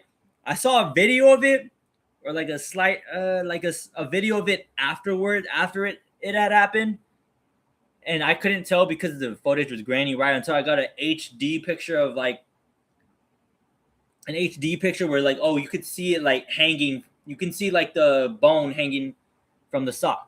We see the bone hanging from the sock. It does look a little nasty. It does look a little nasty. Yeah, not a good looking. Not good looking at all. Not good looking at all. Not good looking at all. Damn. So this kind of sounds late, right? So I was at training today, right? This is my first, mentioned it on Tuesday, right? This is my first week back. I did not go at all last week. It was my first week back. And so we're sparring, right? And so we're in the spar, right? My partner is blitzing on me. So I'm moving back, right? Parrying, right? Parry, block. And I'm moving back, and I'm moving towards another group of people that are sparring. Oh, what a fucking beautiful fucking goal. Oh, what a beautiful goal. Beautiful goal from the sub. Was that Saliba? Was that Saliba who just came on?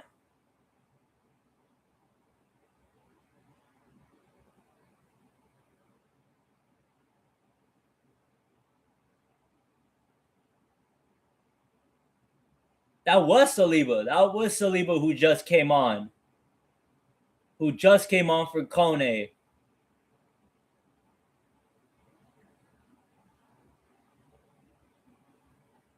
Saliba checks into the game for the injured Ismail Kone.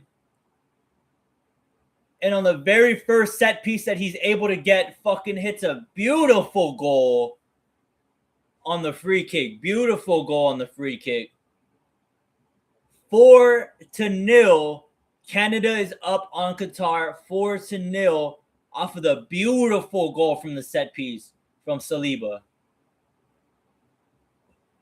Yeah.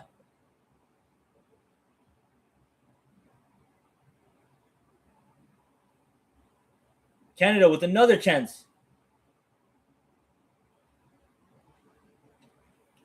Canada with another chance against the 9-side Qatar.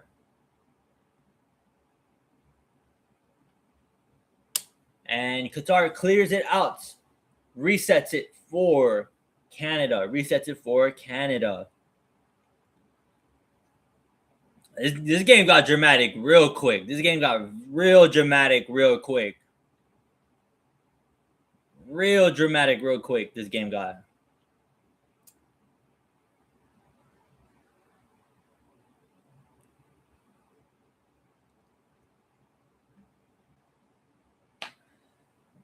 Damn, I was trying to get into the UFC White House results, right?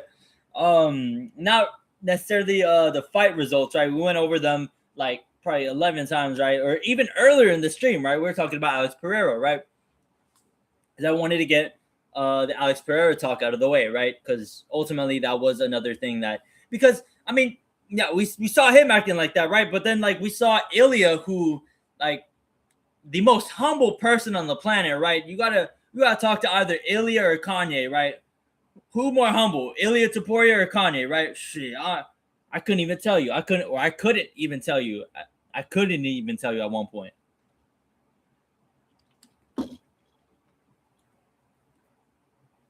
But even he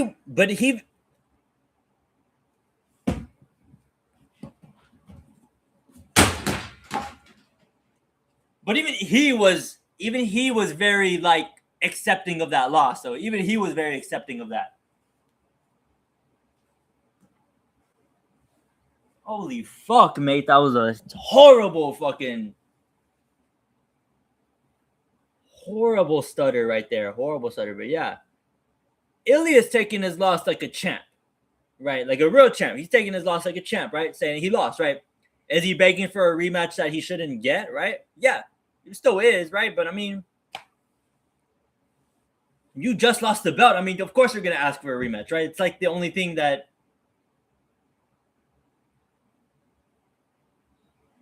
it's the best thing you could possibly get is a rematch, right? It don't matter how much you got your ass beat in that fight, right? The best thing you could do is get a rematch.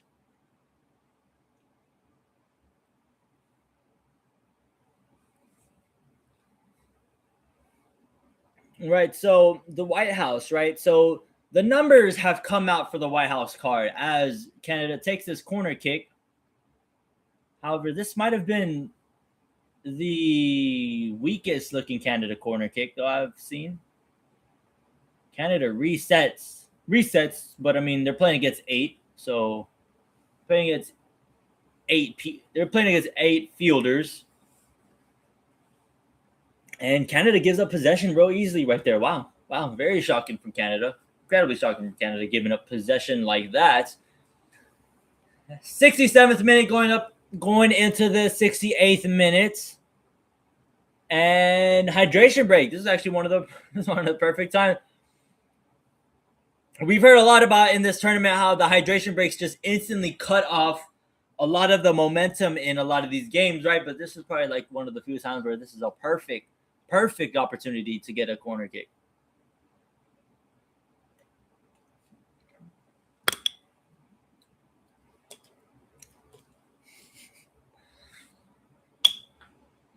To get a corner kick. Da la verga. I just spilled Propel all over my computer. But it was my computer screen, bro. My computer screen is a little fucked. It's a little fucked. My computer screen is a little fucked. Pausa de hydración.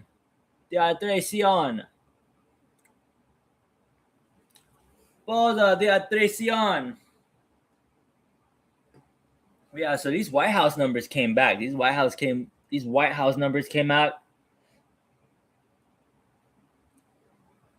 And the White House numbers are 17 million.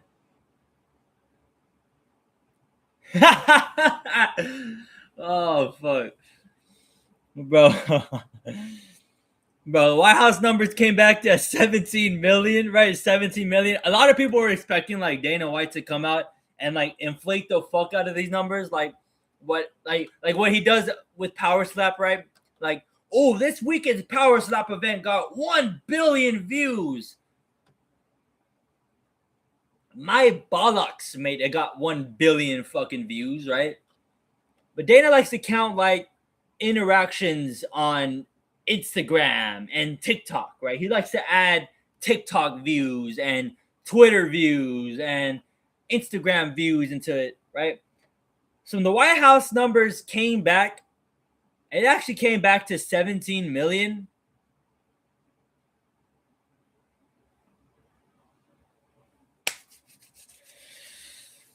Man, I can't wait for. I wonder. Yeah.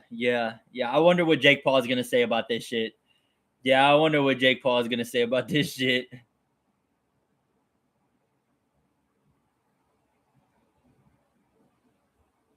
Oh, and that's because Joe Rogan came out earlier today. I forgot about this too. Joe Rogan came out earlier today. So I saw this after post training. he came out today and he said that it got 150 million views. 150 million views. It got 100. If it got 150 million views, sheesh. If it was really 150 million views, sheesh. Like sheesh. Like that's some like, like if that's 150 million views, sheesh. I wonder what McGregor's about to do next month. I really wonder what McGregor's gonna do next month then.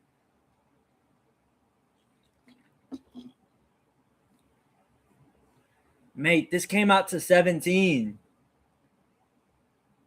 This did 17 million, right? This did 17 million, which I mean, it is crazy, right? It is crazy to do 17 million, but damn, Canada player just got the ball to the face. Damn, he just got subbed on, bro. Fuck.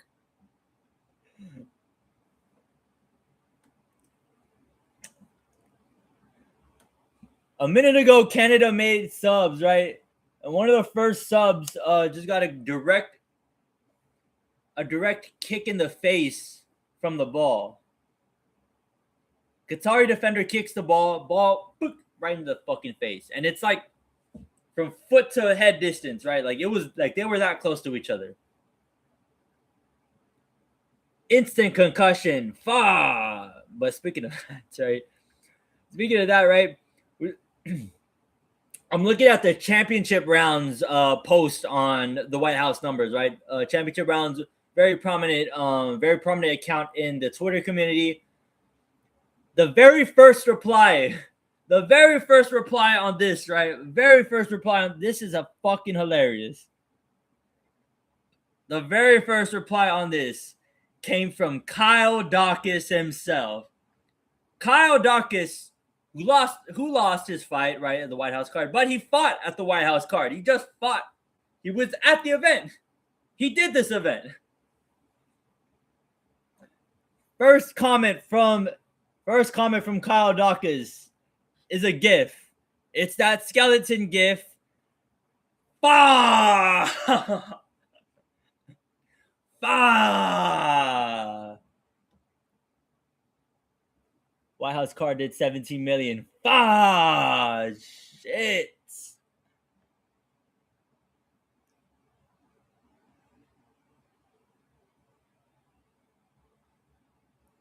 Fuck, bro. 17 million. And the problem with 17 million, that's how much Jake Paul did for his MMA event. Jake Paul did 17 million for his MMA event. Jake Paul did 17 million for his MMA event with a bunch of washed fighters. A whole lot of washed. And he was able to do 17 million, right? Granted, is he probably able to do 17 million again? I mean, it would have to depend on what type of fights he was able to put on the card. But I would doubt it though. I would doubt it in first glance. Him being able to do 17 million again. I mean, if he puts on a banger card, If he puts on a banger card,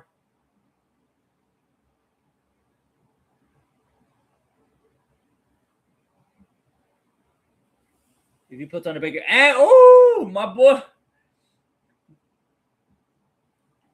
my boy who cut the ball to the face, pause, heavy pause. The Canadian sub who caught the soccer ball straight to the face, I specify, the Canadian sub who caught the soccer ball straight to the face ends up getting a score. Granted, it was an own goal, right? Ends up getting the score. It was a fucking nice ass goal too. It was a fucking beautiful goal.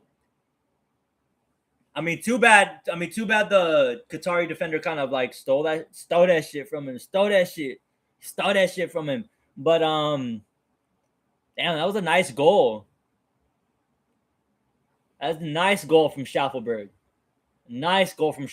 Took the soccer ball to the face, right? He might have a concussion, right? He might have a concussion. It might have taken him like a second or two to realize, like, oh shit, I actually scored. Might be a little concussed. Gets the ball through. 5-0. Qatar whooping. Qatar is getting whooped on. Qatar, a third world oil country, is getting whooped on right now. Third world oil country getting whooped on right now.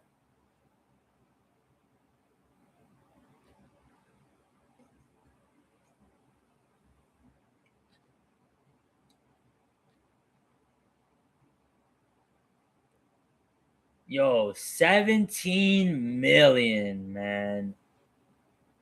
This bout is officially scored as a draw. The White House did 17 million compared to Netflix.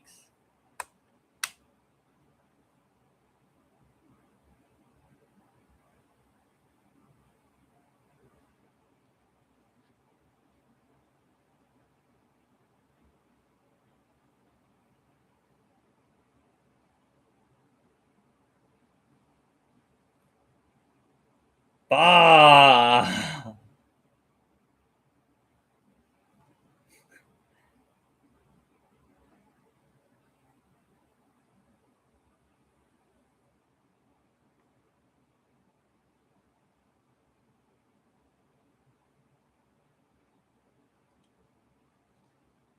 Oh no! Oh no! Oh no! We're seeing Darius Acuff is preferring to get drafted by the Sacramento Kings. That is career suicide for Darius Acuff. Career suicide for Darius Acuff. Bah!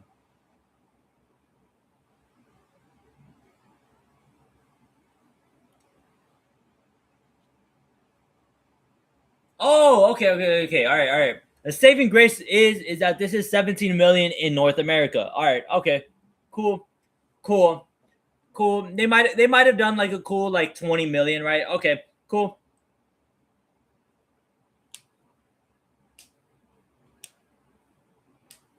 But going from 150 million to 20 million is a huge difference. It is a huge difference. It's a little bit of a difference. It's a little bit of just a little bit, right? You're off by 100 million, right? You're off by over 100 million, but it's just a little bit different. It's just a little bit different. Over 100 million off, but different.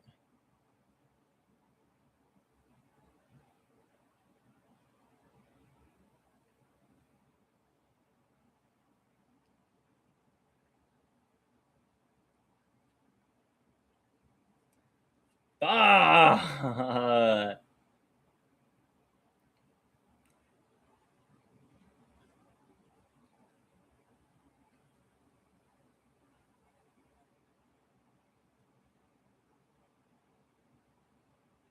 bro, I can't get over that. 17 million is fucking crazy. 17 million for an event that was expected to do a billion, right? Or over 100 million at least. Bah.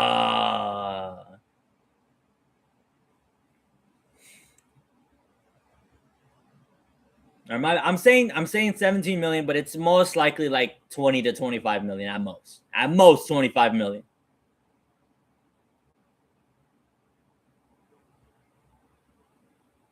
Shit, I thought Schaffelberg was just trying to fucking score the goal of the fucking tournament right there. Good lord, that was a shot.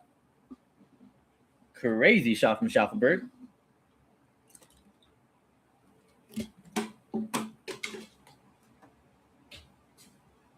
The fucking water bottle came right back at me.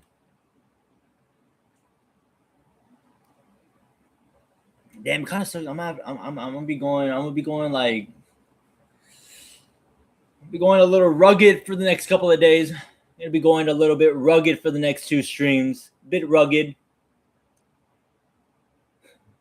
You'll see me. You'll see me on Monday. You'll see me on Monday when I'm date ready. You'll see me on Monday when I'm date ready. when I'm date ready on Monday, you'll see me. You'll see me back here pre-date. 17 million, bro. That's wicked. That's wicked. That's wicked. But I mean, in more news though, in more MMA news though, we did get the official confirmation on the UFC 330 main event and co-main event. We did get the full confirmation, right? We kind of knew for a while. We kind of already knew for a while that Mackenzie Dern and Jillian Robertson was gonna be on 330. We kind of knew that was gonna be a fight that was already made. It's been made for a while at this point.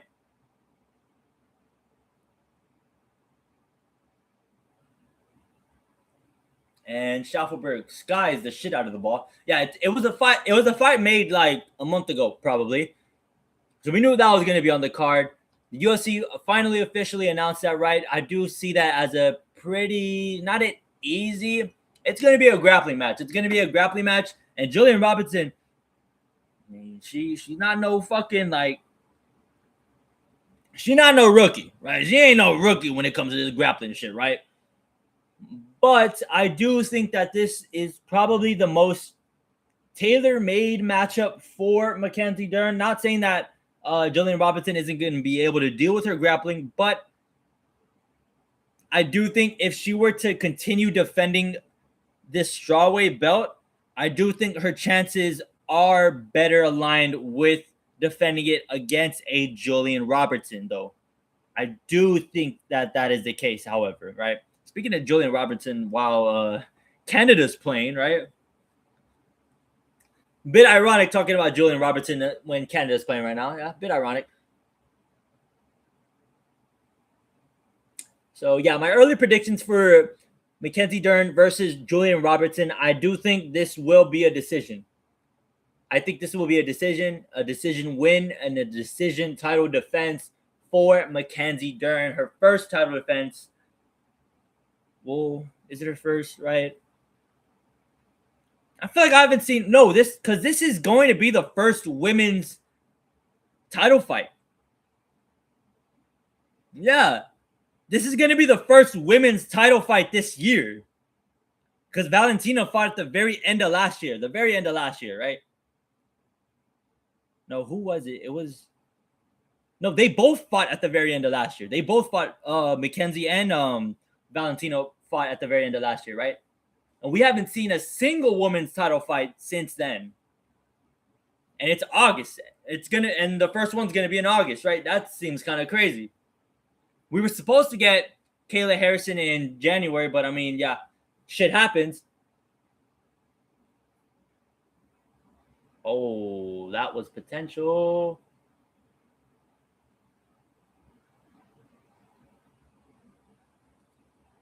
Mate, Canada just plays with the box, play with the ball in the box, bro. Canada just playing with the ball. Canada is just playing with the ball. But anyway, right? Anyway, we do have a main event. We have a main event, right? Don't give a fuck about the co-main. We have a main event, right? We have a main event. Women's MMA has been kind of getting pushed to the side this year, right? A little bit pushed to the side this year, right? When is Valentino fighting again, right? When's Valentina fighting again, right? I'm trying to see that. I'm trying to see Valentina. She's old at this point. She's old. I would expect her to try to, like, if she's healthy, I would expect her to try to get in the fight pretty quickly. I don't know. That's just me. That might just be me. That might just be me. But we're also going to get blessed with Ian Gary fighting for the title against Islam Makhachev. We're getting the rematch.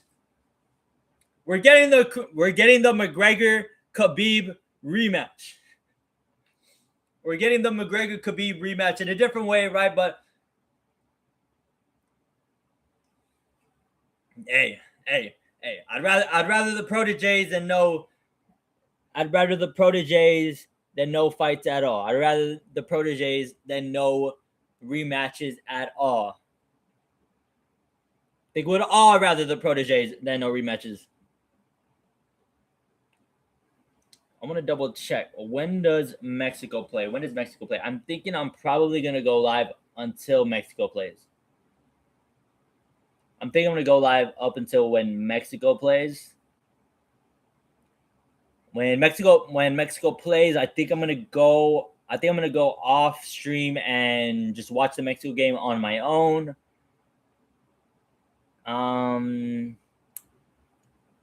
Starts at 8. Okay, yeah. So we have another hour. We have about another hour of stream left. We have another hour of stream left. All right. All right, that's cool. That's cool. That's cool. That's cool. Love that shit.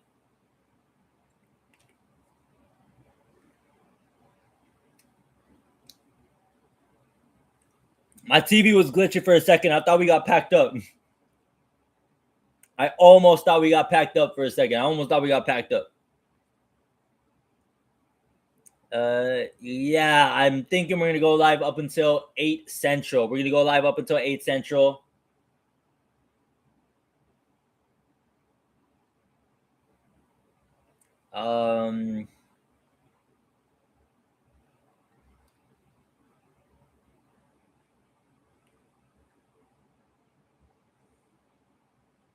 Yeah, we're gonna go live up until 8 Central.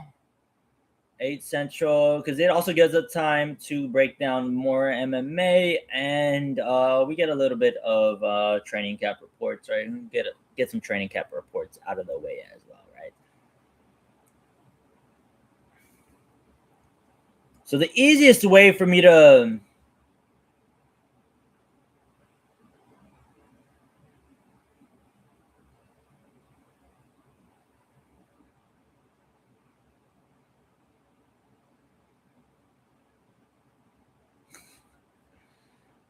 James, bro, I want to get into James Dolan in a bit, or I could probably get into James Dolan in tomorrow's stream, right? We got an hour tomorrow. I'll probably get into a little bit of James Dolan tomorrow, right? Because James Dolan's been talking a lot. He's been talking a lot. I've kind of missed some of the nuggets that James Dolan has given us. LeBaron Philo, Darius A. Kingston.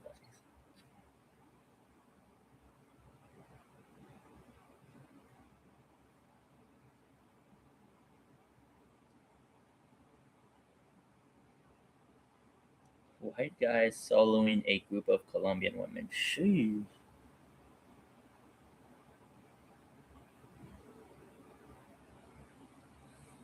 Fuck! Mike Trout just got put on on the injured list. Not IR. He got placed on the injured list. Fuck.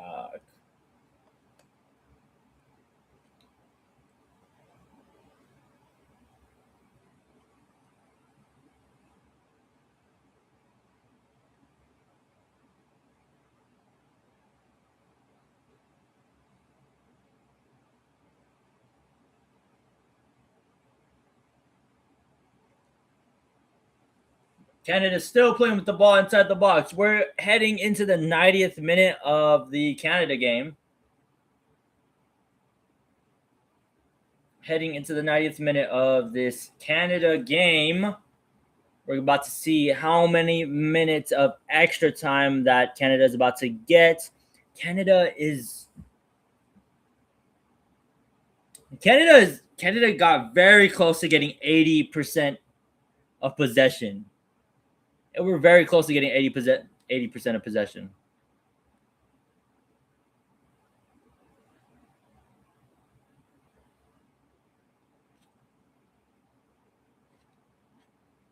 Bro, I'm trying to find an Ian Gary post to look at. Pause. An Ian Gary Islam post. 9 minutes of extra time. Yeah, I mean, we told you it was gonna be a whole. I'm surprised it's not an hour of extra time.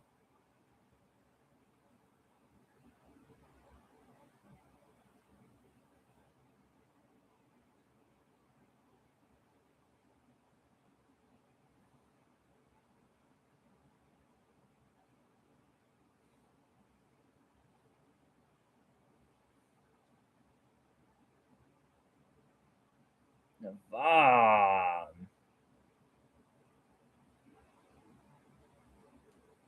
Okay. All right, cool.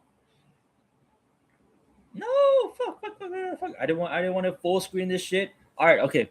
All right, there we go. All right, so Ian Gary, because I'm probably gonna break this down for a little bit, and Jonathan David gets his hat trick. Please call it back. Call it back. Offside. Offside. Please don't get this guy a hat trick. No hat trick for this fuck. Please no hat trick. Fuck. He got a hat trick. Fuck. Man, fuck this dude, bro. For real. Fuck this dude. This little prissy bitch thinks he's better than Pulisic. Fuck this dude, bro. Little shit. Fuck this guy.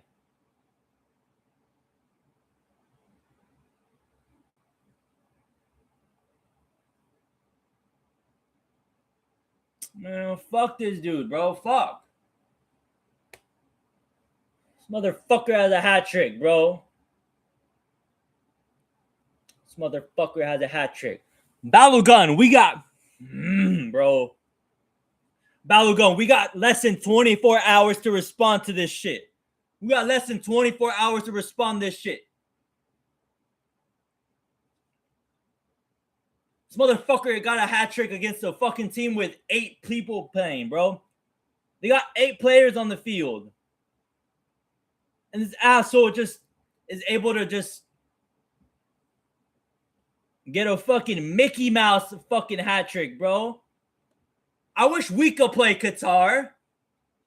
I wish we could play Qatar and score 90 goals against an 8-man squad. Fucking hell, bro. God bless. Balogun, we got less than 24 hours to respond to this shit. If we get a hat trick against Australia, I don't want to hear shit about this Jonathan David, dude. I don't want to hear a single peep about this Jonathan David, dude. If we get a hat trick against Australia, hell yeah. Yeah. If we get a hat trick against Australia, yeah.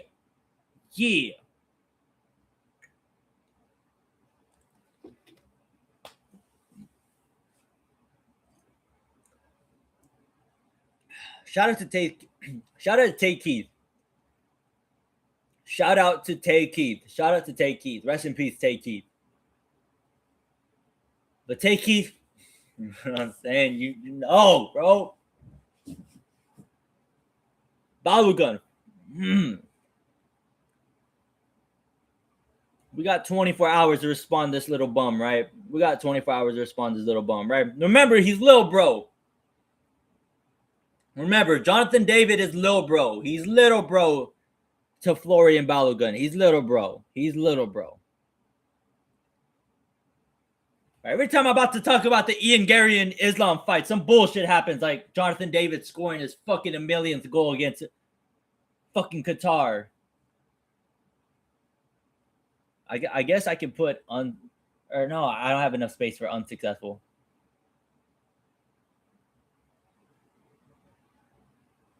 Man, Qatar, can we please end this game? Can we please end this, Qatar? 6-0, bro. You're gonna make these motherfuckers think that they're good now. Like, you're gonna make these motherfuckers think that they're good, bro. Like, come on, man.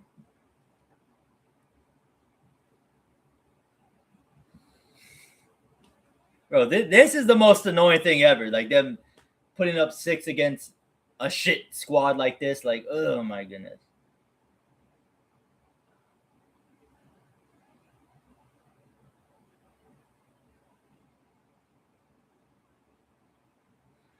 Is what it is, man. Is what it is, bro. Is what it is. Why'd you throw that shit back like you... Pause. Motherfucker, throw that shit back like you was like it was a disservice to not score another fucking goal. Bro, you put up 6. You put up 6, prissy bitch. style, Lauren. You put up 6 already. You have a goal. God damn. Be humble.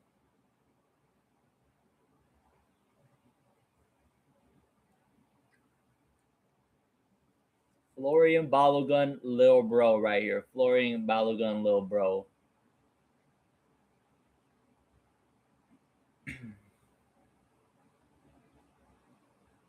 Florian Balogun, Lil Bro. Bro, can I talk about Ian? Bro, can I talk about Ian Gary now, bro? Can I please talk about Ian Gary?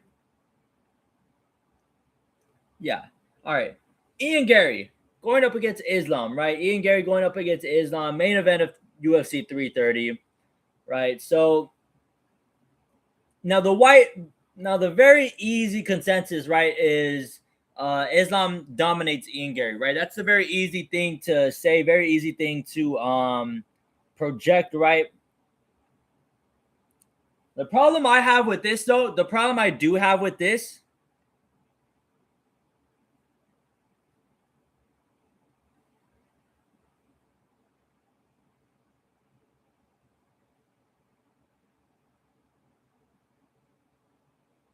the problem I do have, bro, what the fuck is happening? What the fuck is going on with my chat? I was about to say, yeah, what's going on with my chat? What's going on with my chat for a second. Fucking hell, bro. They still have possession.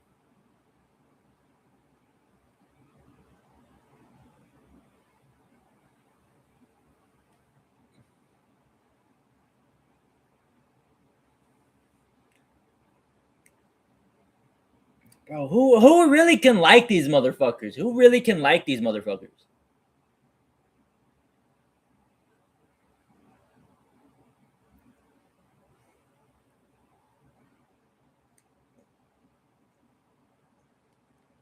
Who really can like these motherfuckers?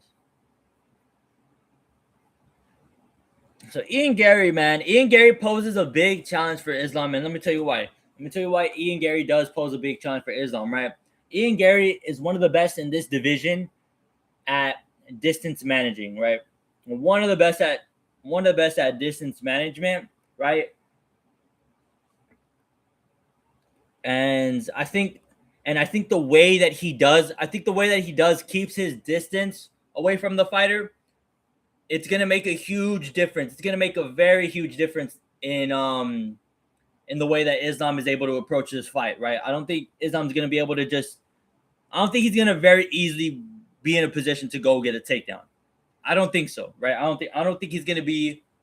He's just gonna be too far, right? He's gonna be too far, and I think that's gonna frustrate Islam a whole lot. That he's not gonna be able to get an easy takedown, right? He's gonna have to work a little bit more, right? He's gonna have to do a little bit more to try to get inside, right? A little bit more on the feet, right? And if you're trying to go tit for tat with Ian Gary, good luck.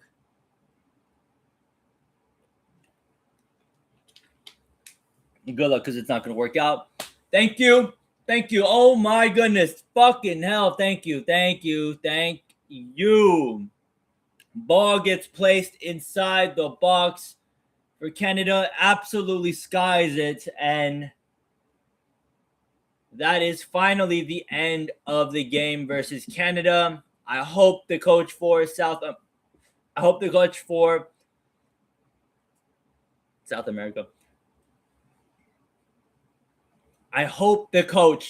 for Qatar. I hope the coach for Qatar is actually telling how much of a weasel that Jesse Marsh is.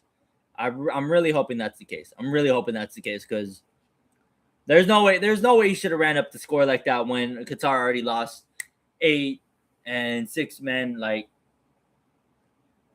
we were down to 9, 6, 8 men. Like, there's no way they should have ran the score up like that. Especially they had already had like fucking they had already had like 4 goals.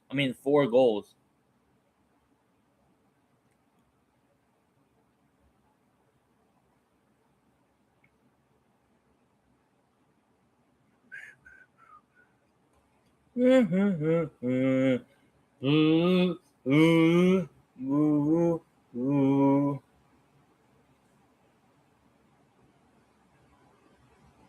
I do the most.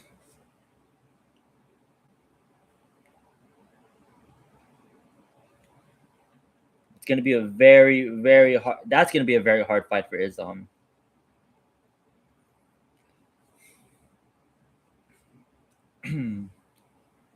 'Cause ultimately, I do think that Islam was going to have the most trouble with Ian Gary, and I do think it was going to also be with Michael Morales because Michael Morales is also really good at distance management. And the bit of a difference from Michael Morales towards Ian Gary is that Michael does have a little bit of power. He does have a little bit of power compared to an Ian Gary, right? But Ian Gary is just his footwork is like I could watch his footwork all fucking day, right? I mean, like however you feel about the guy, right? Is however you feel about the guy, but his footwork is absolutely nasty, though. He has some nasty footwork. Some of the nastiest footwork in the UFC.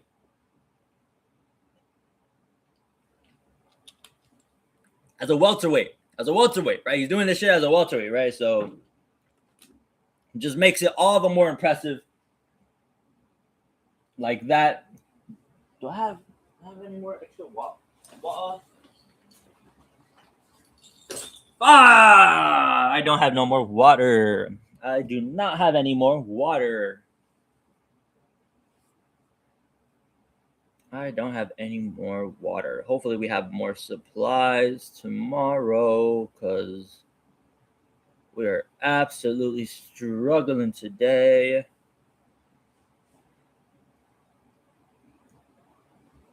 I can't wait to see that fight. And I also want to see how. I also kind of want to see how in how much improved Ian Gary's wrestling defense is. I want to see how much he's improved in that department as well.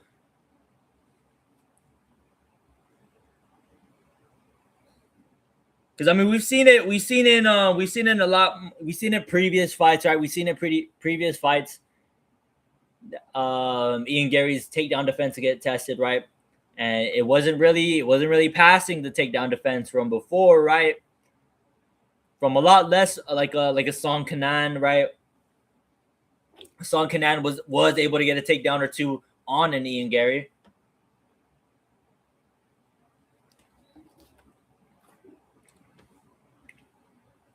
And you're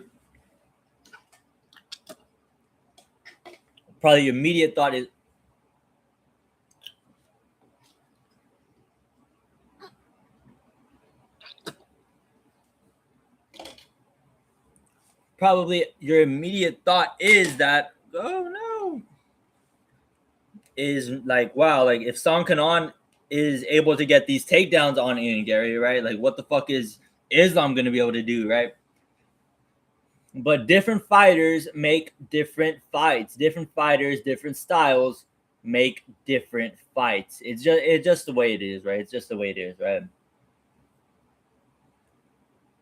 And plus, we'll also get to see how much Ian Gary has improved on his takedown and wrestling defense ever since his earlier fights when he was just coming up as a prospect, right? Ultimately, we'll get to see all of those things come up in that next fight with an with a Islam Makhachev.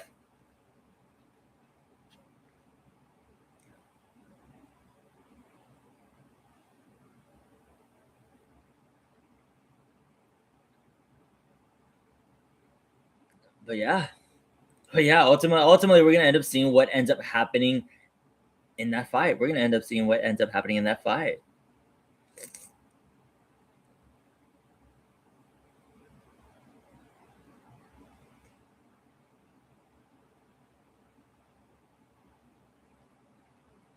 Ah!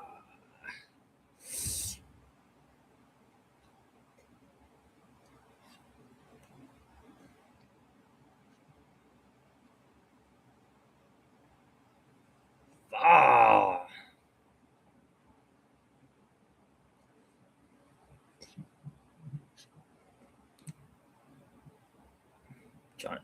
Jonathan David, bro. I can't believe Jonathan David had a fucking time like he did.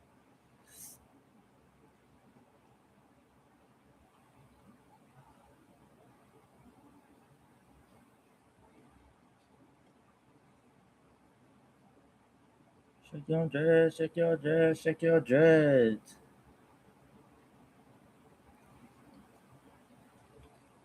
Woo! Way.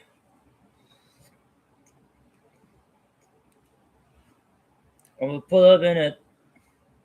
Dun, dun. We're gonna pull up in it. Dun, dun, dun. We're gonna pull up in it. Dun, dun, dun. We're gonna pull up in it. Dun, dun, dun.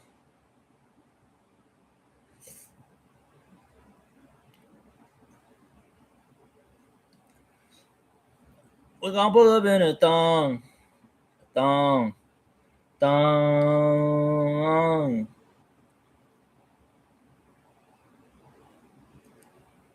Woo! Wait, some training camp news. We got some training camp news. Shit, we got time to get into some training camp news. I'm not gonna lie.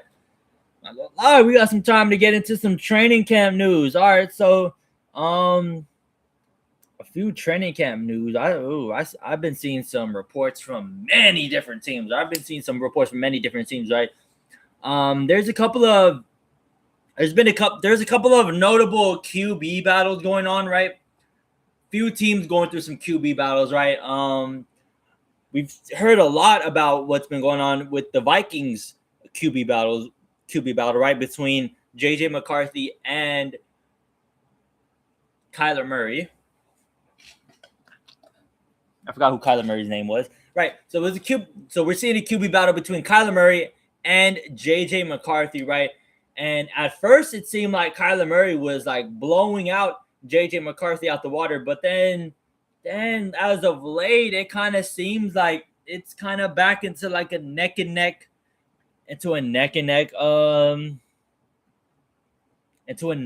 battle, right? It seems more likely into a neck and neck battle. I mean, it's a very tough position. It's very tough position, right? Because you're gonna go with the former number one overall pick, who's on a 1 year $6 million deal, right? Very cheap, team friendly deal, right? Or you're gonna go with the rookie, right? On the rookie contract, right? On the rookie contract, 3rd-year player. As a matter of fact, shit, he's been in the league for a little minute. How many?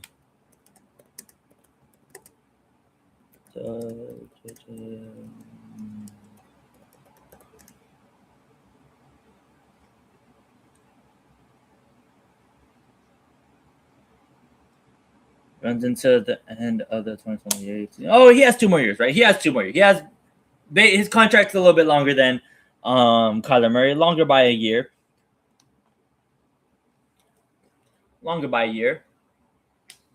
So I mean, it's a very tough decision for the Vikings to make, right? I ultimately don't know how well JJ has been looking, right? But as the block M, right? You know how it was in the national championship game, right? You know how we were doing, right? You know how we was doing, right? Multitasking during the NCAA tournament, right? We was riding hard for the block M, right? We was riding hard for the block M, right? We was riding hard for the block M.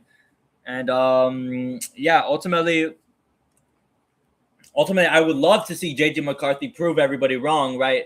And because he does have a lot of people doubting him at this point in his career. He does have a lot of people doubting him and saying that the 9, right? 9, the 9 shit that it's basically just a meme, right? 9.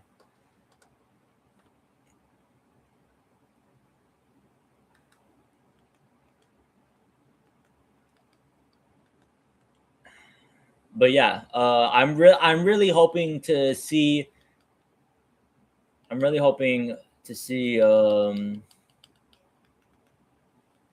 really hoping to see a comeback. I'm really hoping to see a comeback for JJ McCarthy.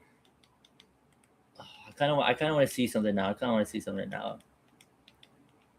gonna look at my YouTube on the from the TV, because before I would search up Trey Biddy, I'd search up my name on the TV, and all I would get at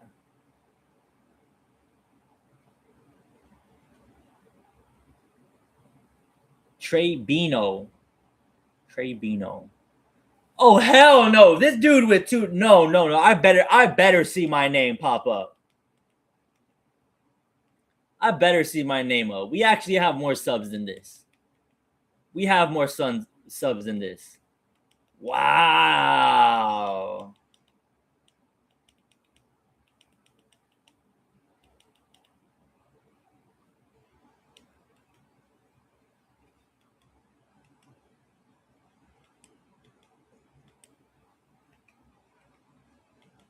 Wow. All right. So I still gotta put in U.S. men's national team. All right. Okay.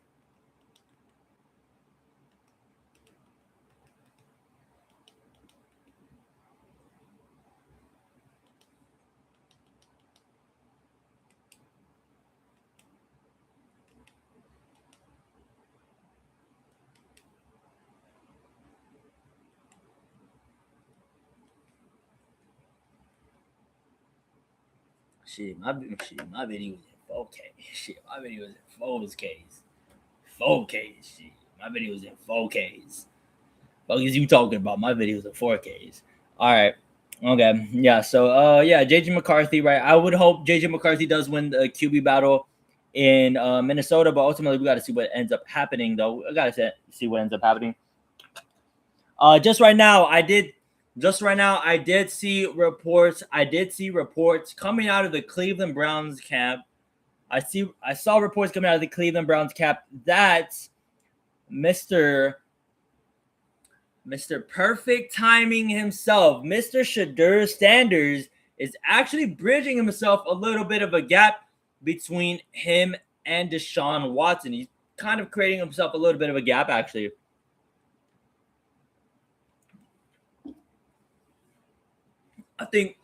I think Browns fans, just besides Browns fans, I think the majority of the NFL would at this point rather see Deshaun Watson start over they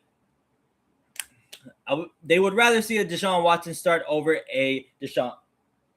I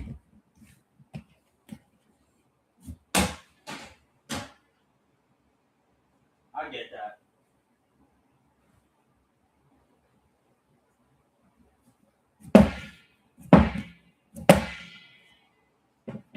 They'd like to see Shedeur Sanders get the start over fucking Deshaun Watson.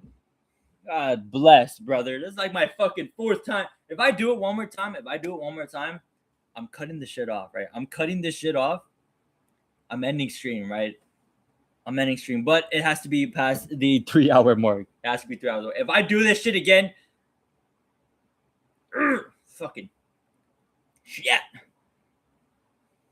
But yeah, we are seeing reports that inside the camp that Shedeur Sanders is making a difference in the QB battle between him and Deshaun Watson. Good thing for Browns fans, right? Good thing for I guess the rest of the NFL, honestly.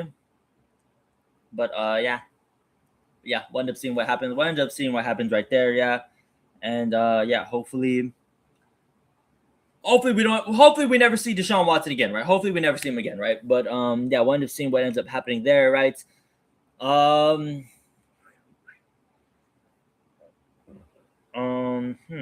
else is there to talk about in training camp?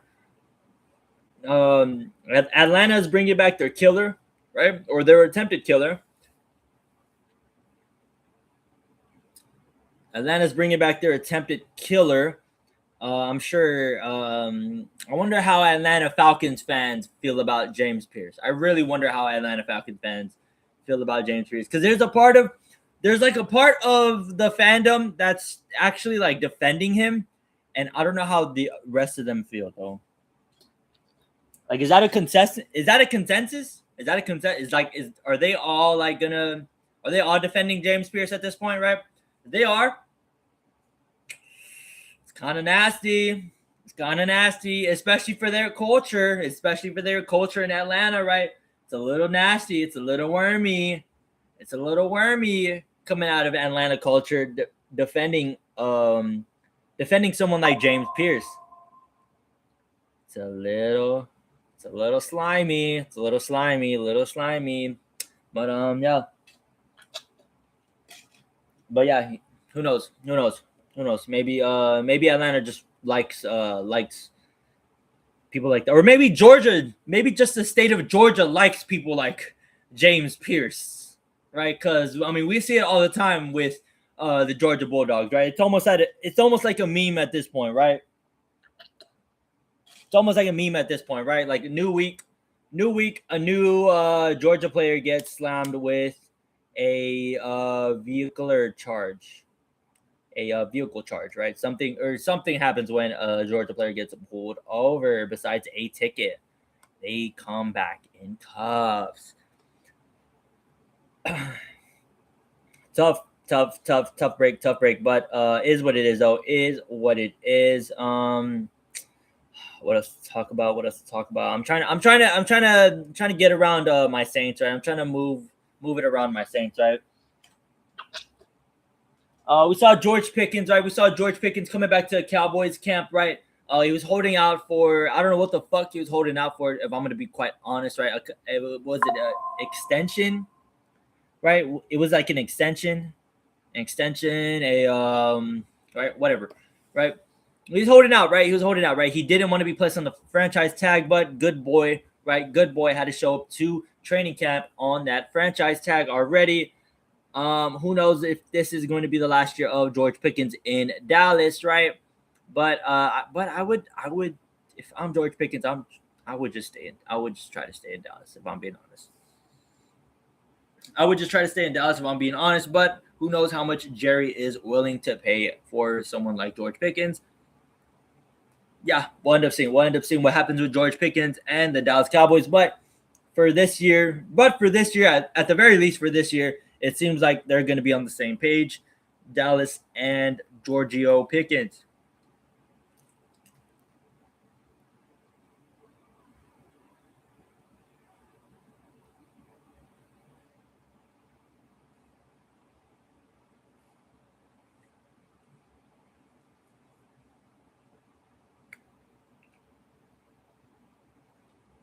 I don't understand why my mouth is so fucking watery.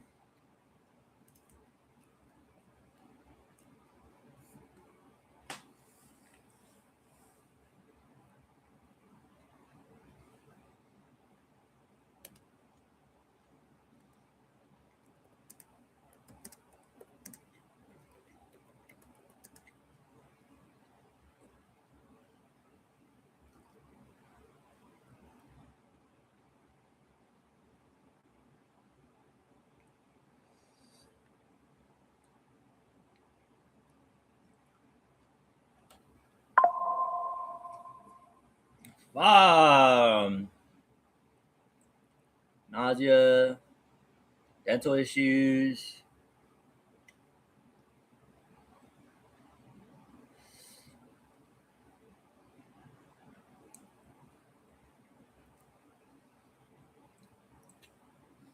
Good Lord. Good Lord. I'm gonna end up brushing my teeth like 7 times a day then, if that's the case. Gonna end up brushing my teeth like 7 times a day at least. Shit. Holy shit.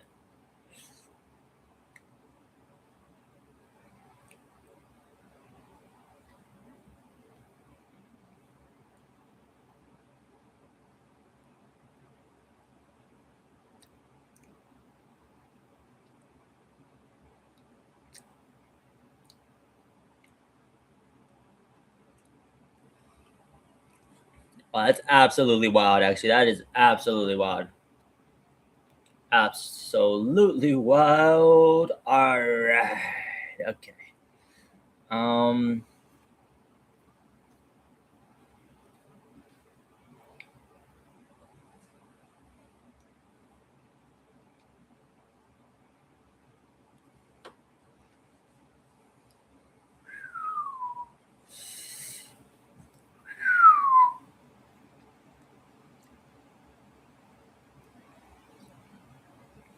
It's more and more report. It's more and more reports saying that LeBron's not going to get a max contract next year. That he's going to get a mid-level exception.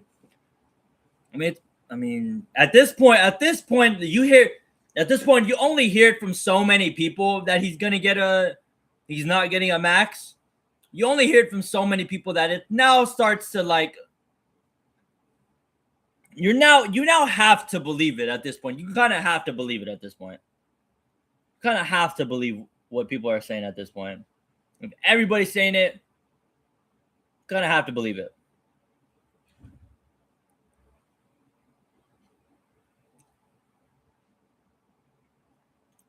Um, yeah, or I guess the only other team I really wanted to talk about when it comes to training camp was I did want to talk about my New Orleans Saints, right? Because there's been one kind of thing, one kind of trend going on with the New Orleans Saints, right? So we're able to bring Alvin Kamara back. Not that he was like a free agent or anything, but there was rumors of us trading him or him retiring, right? There's a lot of those rumors circling around. Glad to see that he's back on the team. Cam Jordan, who was a free agent as well, right? He ends up re-signing back with the Saints, right? We've been looking forward to seeing Cam Jordan, right? Cameron Jordan is definitely someone that needs to retire as a New Orleans Saint. He's a New Orleans Saint through and throughout, right? That's what a New Orleans Saint looks like. He looks like Cam Jordan, right? But then the big story about the Saints offseason, right? The big story about the Saints offseason is the receivers. It's the receivers, always the receivers, right? So, we'll get to him in a second. So a little bit of an issue, right? Chris Olave had a what what was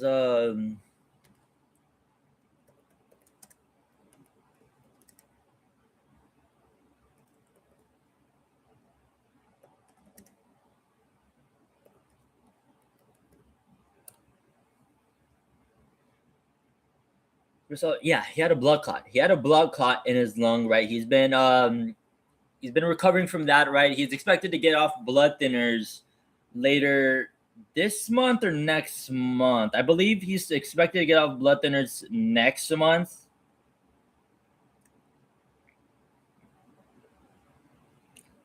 I believe it's next month, but he's supposed to. But by the time he gets off of them, he's supposed to be in training camp, 100% and willing to perform, right? So he should be good, right?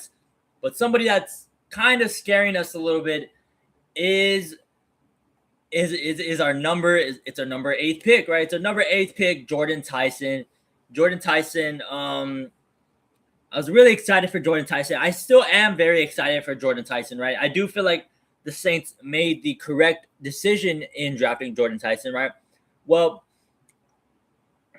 I kind of wanted Caleb Downs, right? But I recognized that we are looking heavy at a wide receiver, right? And that was the best wide receiver in the draft to me. To me, that was the best wide receiver in the draft. I rated him higher than Carnell Tate, right? I just thought he did like a lot of things better than Carnell Tate, right? It's just the one thing that kind of really knocks down Jordan Tyson was the injury problems, right? It was the injury problems, right? It was something that we kind of or that I knew that we were gonna have to deal with, right? But hopefully he's healthy before camp, right? Because he's still going through this hamstring injury that just basically sidelined him the entirety of rookie camp. Not exactly a good look for Jordan Tyson and the Saints organization. However, yeah, I'm just really hoping that he's able to stay healthy and stay on the field, right? Stay on the field this year and perform, right? Perform to the highest level of his ability. Because that's the dream. The dream is to have Jordan Tyson kind of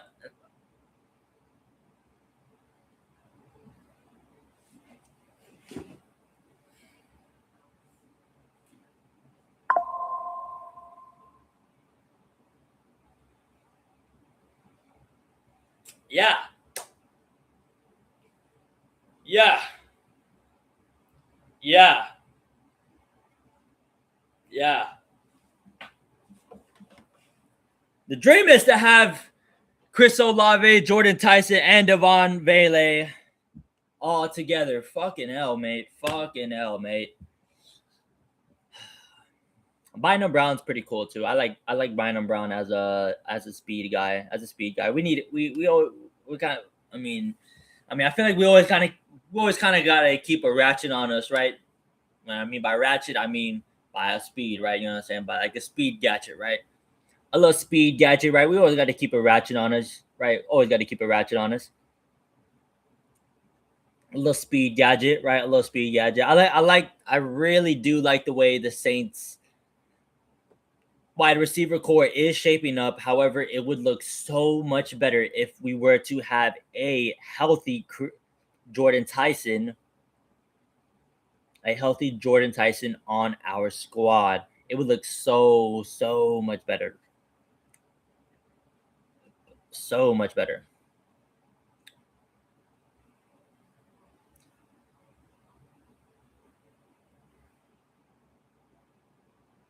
Oh my lord.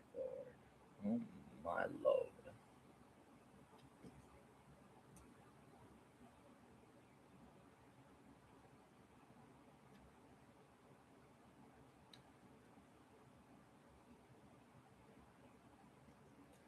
We're going through the most. Ooh, Odalis Garcia is out for the season. Ah, that's a huge blow for the Phillies. Huge blow for the Phillies. Ah.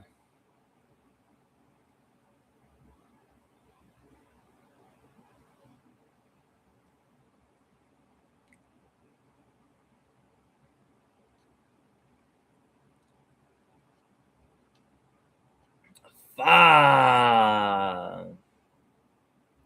Man, I can't wait for this. I can't wait for this fight night this weekend. I can't wait for the fight night this weekend. It's kind of getting a little bit underwhelmed. And you know what? For the final part of this stream, we'll go over a little bit of this card. We'll go over a little bit of this of the card for this weekend, which is Manel Kopp versus Kyoji Horiguchi. So Manel Kopp versus Kyoji Horiguchi, right? Horiguchi versus Kopp, right? They fought before, right? Kopp won, right? He won last time, right? And wait, no, he didn't win last time. He did. What the fuck? Yeah, I forgot about that. Yeah, he did not. Did not win that shit, actually.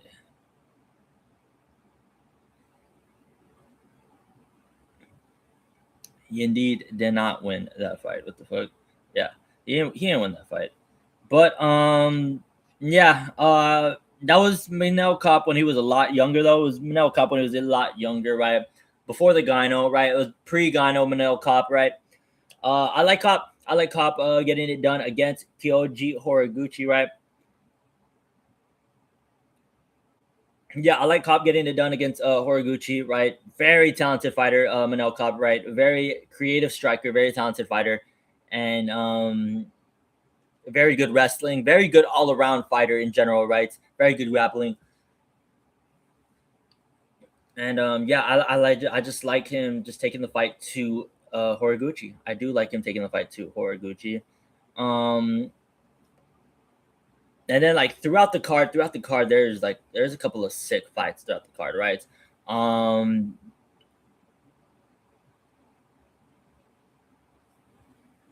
all right, okay. Like Bia Mosquito, right? Bia Mosquito versus Melissa Mullins. It's a very quality prospect, very quality prospect women's fight. Very quality women's prospect fight. We see a lot of these typically in the fight nights. Um, Mosquito looked kind of. She looked really good that fight. She looked very good that fight. She looked very good. She's only had one fight, I believe, so far in the show, right? Two fights actually in the show. I know her last fight against Montse Rendon. I know her last fight against Monse was very impressive performance.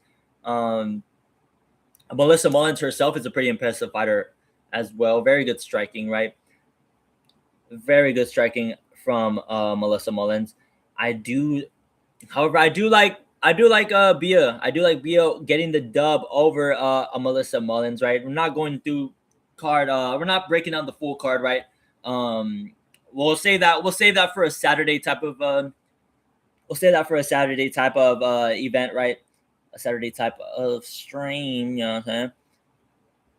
Oh yeah, Bia Mosquito on the undercard, on the prelims, right? And then headlining the prelims, right? We have Andre Lima, right? And they're gonna sacrifice Kevin Borjas to Andre Lima, right? Andre Lima, very quality prospect, right? Very quality prospect in the flyweight fly in the flyweight division, right? Four fight win streak in the UFC, right? Also came from the contender series, right? Came from the contender series. Very small, very young record, especially when you take into account that he's already had 4 fights in the UFC, right? Yeah, it seems like Kevin Borjas is a bit of a sacrifice, a bit of a sacrificial lamb. We'll end up seeing what ends up happening to Kevin Borjas. Not really a takedown type of guy. Andre Lima, very good all around, right? Kevin Borjas, solid striking, right? But has a tendency to get knocked out as well. Yeah, can't wait for that fight, right? Can't wait to see Andre Lima back in action, right? Another fight we have coming up that's also pretty big itself, right? Is Vinicius Oliveira. Vinicius Oliveira is back in here going up against Andre Fili, right? Vinicius Oliveira, we did see him very recently going up against Mario Bautista. Mario Bautista did end up finishing him in the second round. Vinicius has some very wicked striking, right? This is gonna be a very good fight. That's the one thing for sure. That's one thing for sure. Andre Fili might get his ass kicked this fight. Andre Fili might lose this fight. But this is gonna be a sick fight. This is gonna be cinema. This is gonna be cinema between Vinicius Oliveira versus the Vinicius Oliveira versus Andre Fili, right? This is gonna be fireworks of a fight, right? That's gonna open up the main card, right? We're gonna see Christian Rodriguez back in action. He's gonna be up against Haider Emil, right? Haider Emil, another prospect, right? But the thing is, Christian Rodriguez has kind of built a name for himself, right? For going up against these prospects and kind of like shutting this shit down, right? He's been kind of known to shut shit down for a lot of prospects, right? Very solid fighter, right? Known to miss weight as well, Christian Rodriguez, but also known to beat prospects, right? He's also last 2 fights too, Andre Fili and Melky Costa, right? Melky Costa probably. I mean, maybe that's probably why we're believing in Melky Costa a lot, because he was able to beat up on Christian Rodriguez, who is a infamous fraud checker.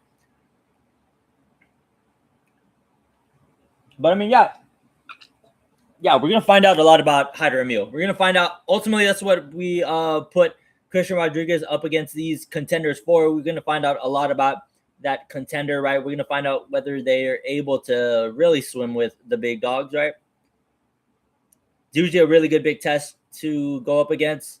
Christian Rodriguez on a 2-fight losing streak right now currently. So, yeah, we'll see what happens with Haider Emil and if he's able to bounce back from the Jamal Emmers loss, right? We'll see. We'll see what ends up happening. 2 fights, 2 people on a 2-fight losing streak, right? Whoever loses this one, I would assume might be looking out of the door, right? Out of the door, right? Or they might be looking at the door wide open. And nowhere to go.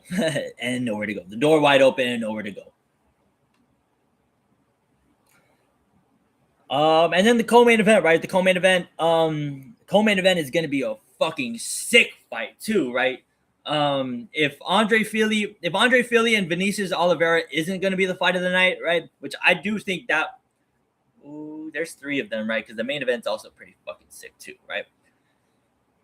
The co-main event, though, is Navajo Sterling, undefeated Navajo Sterling, coming out of that city kickboxing gym, going up against the one, the only, Iwan Cutelaba. Iwan Cutelaba, man, if you don't know about the Incredible Hulk, buddy, if you don't know about the Incredible fucking Hulk, Iwan Cutelaba, man, talk about intensity. And Iwan Cutelaba brings that shit. Iwan Cutelaba, very quality gatekeeper, has some very high quality wins, right? High quality wins in this light heavyweight division. He's been a career light heavyweight. Right. He has some wins against Khalil Roundtree. He's tied with he drew with Dustin Jacoby, right? Dustin Jacoby is a fucking killer himself, right? You don't just tie with Dustin Jacoby, right? You don't just be tying with fighters like Dustin Jacoby, right?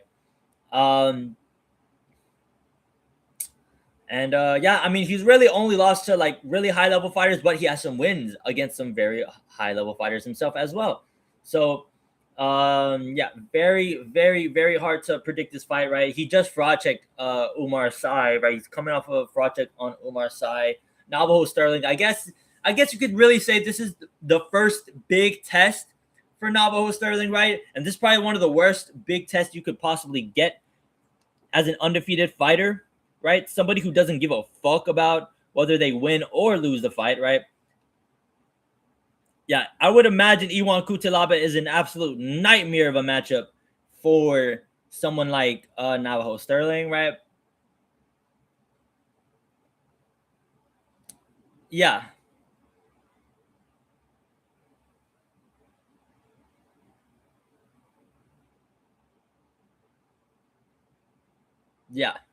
No, we'll see. Wind up seeing what happens with Iwan Cutelaba, right? Let's see if he knocks out Navajo Sterling, which cinema. We're all hoping it happens, right? We're not haters. We're just hoping that it does happen a little bit, right? We love kickboxers, right? But we don't like boring kickboxers, right? I myself am a boring kickboxer, right? I don't like that shit, but I know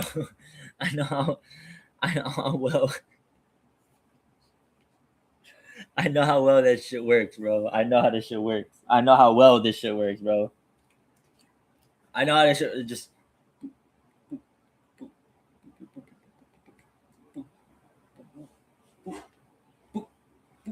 right. It just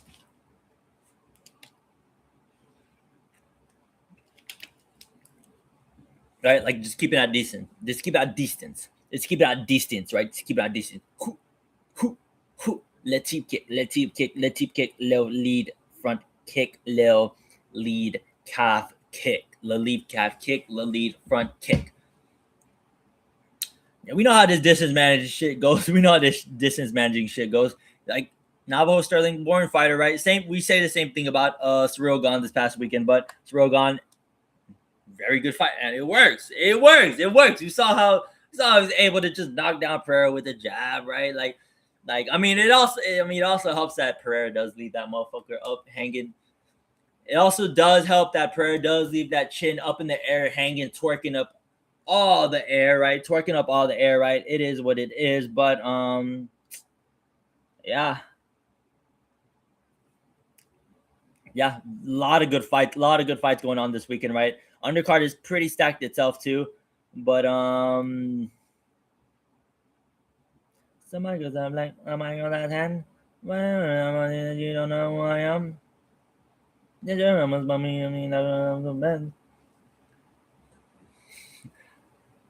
Bro, I like how this is like it's like the first time I've able to it's the first time like we've seen like a medical suspension actually be like so open, right? So so out there. Mm, mm, Somebody am I on that end? Why don't you know me? I don't know who I am. Bah! 180-day suspension for Gaethje. Bah! 180-day suspension for Gaethje. That's tough. That is tough, mate. That's tough.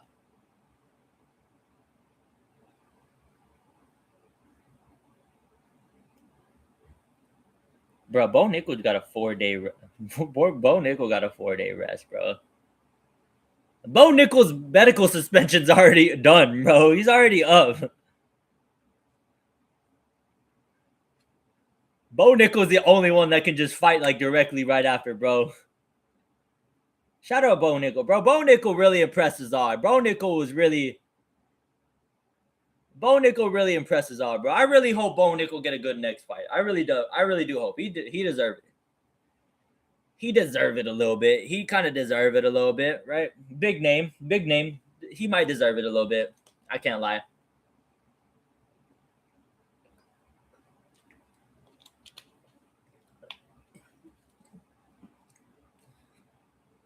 A lot of us were hating on him, but gotta give it to him though. Gotta give it to him. Gotta give him a little something, right? Do gotta give him a little something, right? It is what it is, right? It is what it is, right? It is what it is. It is what it is.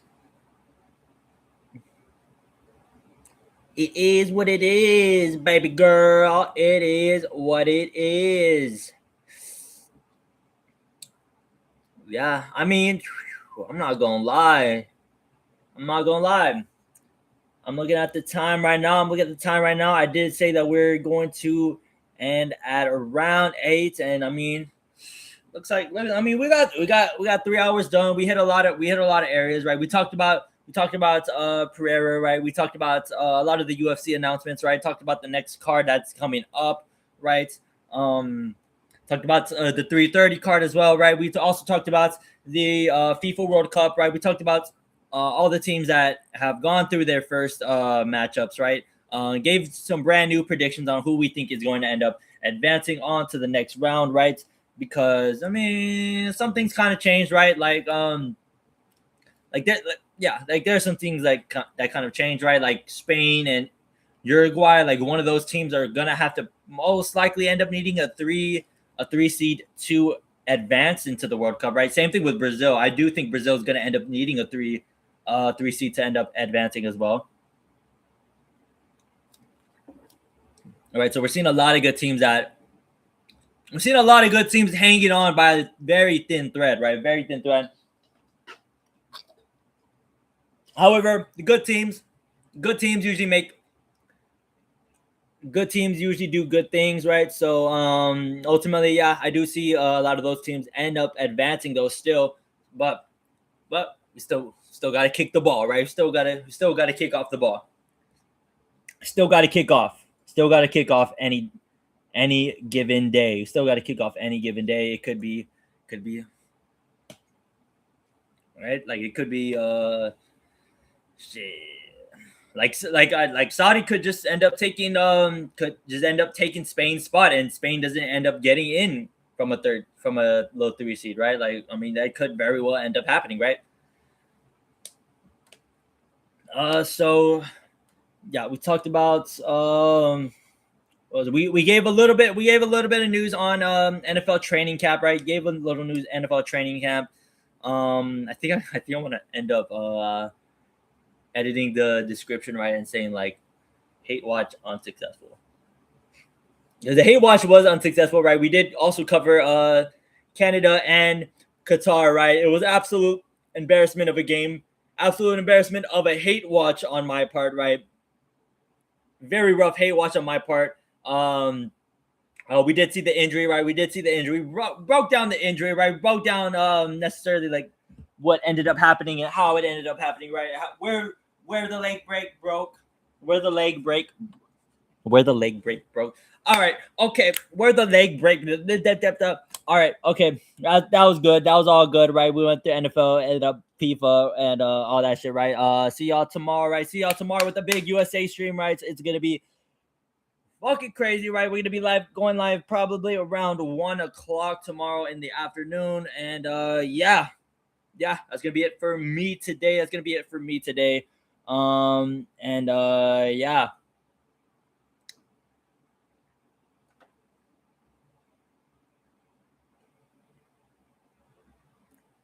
Pulisic, you better play tomorrow, buddy. You better play tomorrow. We also went through that too, but I do think Gio will slide in pretty nicely though for Pulley though. We did mention that.